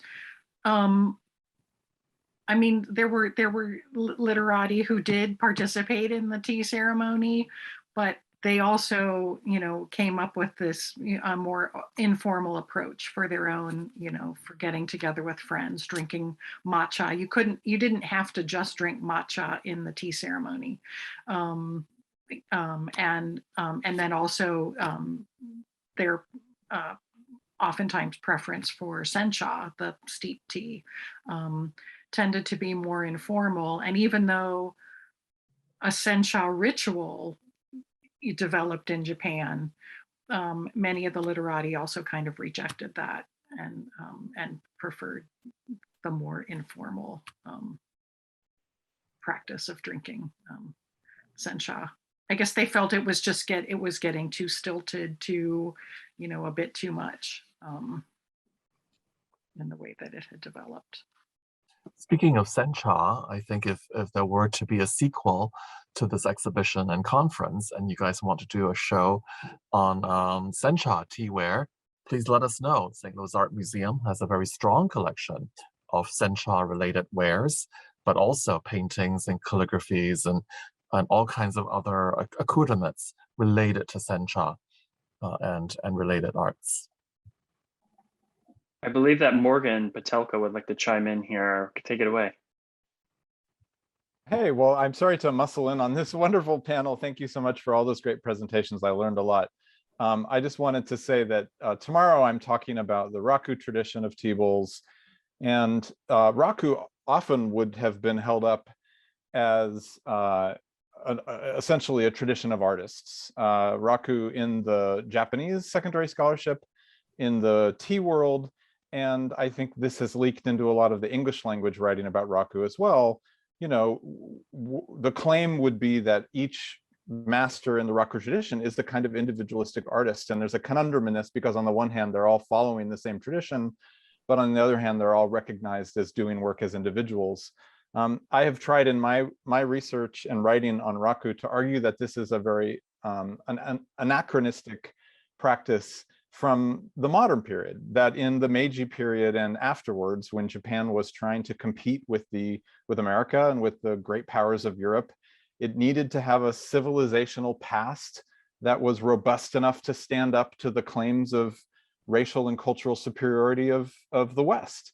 And that there was a rewriting of Japan's own cultural history in which various artistic traditions, religious practices were redeployed and rewritten essentially to make sense in the kind of post-Enlightenment or even in the 20th century modernist vocabulary, a vocabulary of individual geniuses who make art as part of a kind of transcendental experience, rather than communities of practice, communities of consumers and patrons. The workshop model that Bob talked about. I think the raku tradition is emblematic of this conflict in terms of representation, and I will try to argue that raku is better understood in terms of its social context, that there were whole communities contributing to the birth and evolution of the raku ceramic tradition, rather than it being the story of a series of individualistic potters. Excellent. I believe that my much beloved former professor, Hope Childers, has a remark which may be relevant here, speaking about the hierarchy and reach of ceramics in ancient times. So why don't you chime in, Hope? Hi, Greg. So nice to see you again. And thank you to everybody for such an illuminating panel. I want to return it to class issues, I guess. Quite put simply, did the potters themselves use the teaware that they produced ever, or was this high craft reserved for the elites of the society? What did the working class use to drink tea? Can everybody elaborate a little bit more on the class system around the rituals and practice of tea versus just drinking tea, for other reasons? Thank you. You want to start with China, perhaps, or Japan? Go ahead, Ellen, if you have something to say. By all means. I was just going to say, well, one of the extraordinary things about Rengetsu is that her ceramics became popular across all classes of Japanese society, and in fact, some excavated examples that have been found around Kyoto have been found in the neighborhoods of common people. Her appeal was so broad that her ceramics in such demand that that there were these copies and forgeries made during her lifetime. So some of them must have been quite inexpensive, and we're not the high class wares just for elites. I think.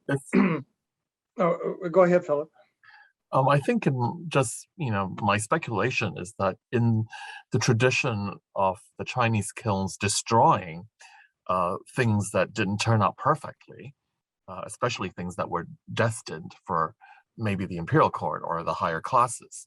The fact that they were just wholesale destroyed and not even sort of like given to the workers to use tells us something about this sort of divide between the ranks and social status of the users and the makers, right? That only the rich and the people that could afford to pay for the fine things could have them. And even the imperfect things were not good enough or were too good for the ordinary people to use, and were summarily destroyed, which is why we find so many kiln wasters and things like that, and shards. I don't know whether Bob agrees with this hypothesis, but I doubt if the ordinary people could use these things. I disagree and agree and disagree both. Yes, when you're dealing with imperial wares made at imperial kilns, Jingjijan and things like that, if something was made with an imperial mark, it was destined for the palace. If it didn't turn out correctly, of course, it was destroyed. And this is the reason that we had the excavations of 15th century ceramics at Zhoushan, where there were large numbers of shards excavated of pieces that were purposefully destroyed. Not just at the kiln, but at this particular place. It's more difficult to know when we go farther back, like the Song-Dynasty. First of all, there are no imperial kilns in the Song-Dynasty. There are kilns that produced wares that were sold to the palace. Yes, dingware, certain types of genware, guanware, but the kilns were not owned or operated by the palace. Because they're commercial concerns, and with taking just genware as an example, we see a lot of pieces of genware that are not the best genware, where the russet covers the entire bowl. There's no way to know, but there's no description of anything like that in terms of genware that we recognize as describing something like that. I have the feeling, and as you were speculating, I am speculating here, and I take a more cynical view that because they were commercial concerns first and foremost, that for things, unless they were filling an order for the palace, because even with genware, the things with Gongyu marks or Jinjan marks, those were ordered by the palace and must have if they didn't turn out right, surely should have been destroyed. But everything else that they made, you think they're commercial concerns. I'm sure they have, we buy towels that are seconds. We buy sheets that are seconds. I'm sure those films were doing the same thing. If it doesn't turn out quite the way they wanted, it's not like they were necessarily producing it for a particular client. I'm sure they were selling on the open market. If it didn't turn out quite right, as long as it's serviceable, fine, we lower the price. Oh, this one's warped as well as looking bad, fine, sell it for 5 cents.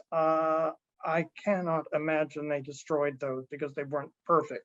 The other thing we have to keep in mind, why are there so many shards and wasters at the kiln site? It's not just because they were destroying imperfect pieces. It's because in those traditional kilns, I showed a kiln sort of being stacked with the saggers, these tall columns. Okay, well, when you take that going from a nice 70-degree day, and you elevate the temperature to 1200 degrees centigrade, everything expands.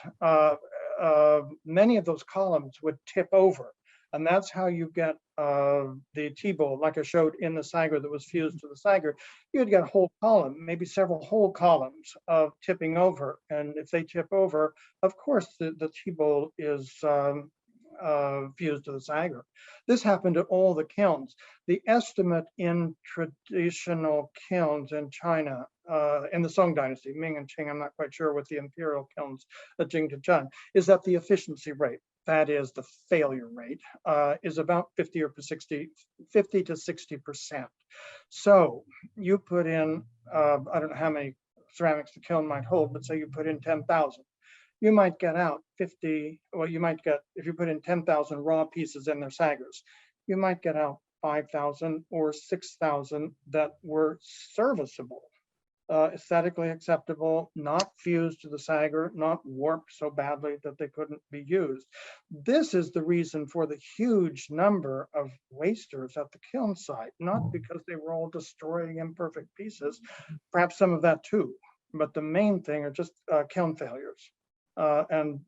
They produced so many Teabowls, they produced over such a long period of time, several centuries, that of course, when you go to the kiln sites, there are mountains of shards and saggers and everything else in those waste heaps. Excellent. Thank you for the context, Bob. It's fascinating to know that the kind of practical concerns influenced many of these decisions as well. My colleague, David Quack, has an excellent question. David, do you want, oh, he doesn't want to ask it on camera, so I'll ask it on his behalf.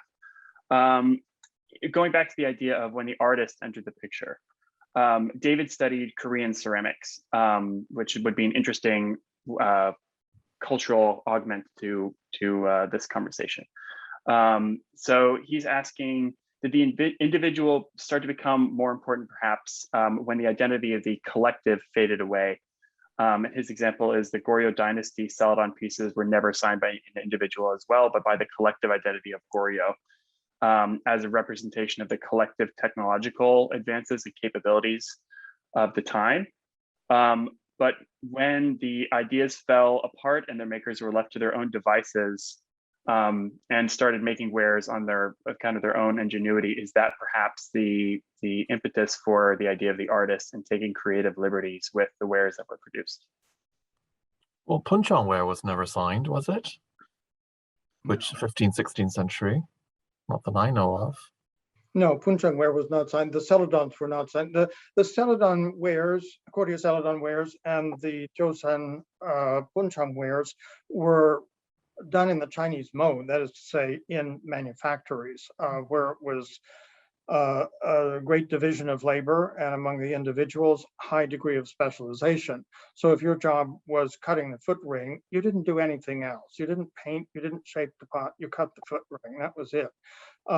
Now, where you do get artist participation in Korean ceramics, it's not, so far as I know, by their own design or by their own desire. But in the 15th, 16th, 17th centuries, when they moved away from Celadon and they began producing porcelain in the Chinese mode, and the Koreans were equally adept as the Chinese at producing porcelain. We don't see much of it simply because of the Imjin Wars to which Ellen referred. These Imjin Wars, when Hideyoshi and company invaded Japan between 1592 and 1597 or 8. To their credit, the Koreans defeated the Japanese and sent them on their way. The cost was bankrupting the treasury of Korea. And so one of the reasons that many of the later Korean ceramics are not as wonderful in quality as the earlier Celadons or as the contemporary Chinese wares is simply because the clients, even the royal court, couldn't afford to buy or couldn't afford the cost of what, if you're going to destroy every piece that doesn't turn out correctly, this is a huge cost to the kiln and somebody has to pay for it. It's the client. And if they couldn't quite afford that, then you got pieces of lesser quality. Now, my point is, before all of this fell apart in the 15th century, but the 16th century, but even continuing after that, the court wanted, that is the Korean royal court in Seoul, wanted porcelains that were beautifully painted. And you get a very close association in Korea between the decoration on porcelains that were painted in underglazed cobalt blue or underglazed iron brown with more or less contemporaneous painting on paper or silk. Now, the court wanted that relationship. It probably wasn't the painters who wanted it, but the history books tell us that the royal court sent court painters to the kilns to decorate many of the pots. And there are certain Korean, there's one very famous jar in the National Museum of Korea in Seoul with decoration of bamboo painted in underglazed iron brown. Just an extraordinary piece that surely is done by a court artist at the direction of the court. But in addition, those court artists provided model books for ceramic decorators who would take over from the court artists because the court artists had other things to do, so to speak. But the ceramic decorators learned the techniques and followed the copybooks. So there was an involvement of painters, not of calligraphers, but of painters. But it's a different kind of relationship than what one had in Japan. But they were never named. Relationship. Sorry? Right? Even so in Korea, those court painters were never named. Oh, no, they were never signed. Heavens no, you don't know who the artist might have been. Although you can find paintings that look very similar and you wonder, did this artist paint the design on the ceramic piece? Or is this from a copybook where ceramic decorators who had become very talented painters saw the copybooks, imitated a famous painting? They're that close that you don't know. But there is artistic, and that is artistic meaning a painter, a professional painter, the involvement of such in the decoration of porcelains.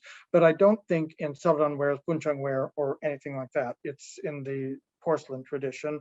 And that kind of close involvement between a court painter and the decoration of ceramics, we don't see too many today. Many of the pieces are painted in such a way that we realize this was not done by a court painter. Fabulous. Well, this is why it's so nice to be in such good company with so many fantastic panelists and well-informed attendees. Several of our over 160 attendees to this event have chimed in on prior points, and I'll just read out some comments in the Q&A. These two relate to the practicality of whisking tea in a porcelain teabowl stand. Philip Bloom has said that in the Daitokuji set of 500 R-hats from the Southern Song period, painting number 56 shows a servant whisking tea in a bowl held in a red lacquer stand by an R-hat. And Catherine Burnett from UC Davis has enlightened me that the Song paintings of tea preparation, some of them seem to indicate that the whisking was done in a large bowl and then the tea was ladled into smaller bowls and placed on the stand. I don't know if any of the panelists have any comments on these two remarks, or know the pieces which are referring to. That makes sense to me, that it would be ladled elsewhere and then ladled in, right, whisked elsewhere. Right, the distinction being whether they are simply serving tea, in which case it might be prepared in a large bowl and ladled into a tea bowl, or whether it's one of the tea competitions, if you will, that were very popular in the imperial circle with Huizong himself and aristocrats, where part of it you were judged on how well the tea you made looked, in which case, of course, it was prepared in the tea bowl. I'm sure it varied a great, probably varied a great deal depending on circumstances. If you're giving a reception, a large party, and you have to serve a lot of people, you're not going to prepare individual bowls of tea, of course not. And the other thing I would say about looking at paintings, yes, they're very informative, but keep in mind, are they the imagined event or are they a photographic reproduction of an actual event, so to speak? Either one is very possible. Might be an accurate representation. And then again, it might have taken a few liberties. Right. Excellent. Well, on behalf of the entire panel and the audience, I would like to thank everybody for attending. I had a fabulous time, and it's a great honor to be with you all and to hear your remarks and to learn so much. So with that, that is the end of our Q&A session for today, and I will hand it back over to Dr. Jones. Thank you, Greg, and thank you, panelists. What a stimulating set of presentations and discussions. We couldn't get to all the amazing questions by so many esteemed colleagues, so many students chiming in from around the world. We'll try to revisit some of these questions in our ongoing discussions tomorrow. Please join us again at 8 a.m. Eastern Standard Time tomorrow morning. The conference continues then, and have a good rest of your afternoon, or go to bed. Good night if it's late at night and you've been staying up watching this fascinating set of presentations. Goodbye, everybody, and take care.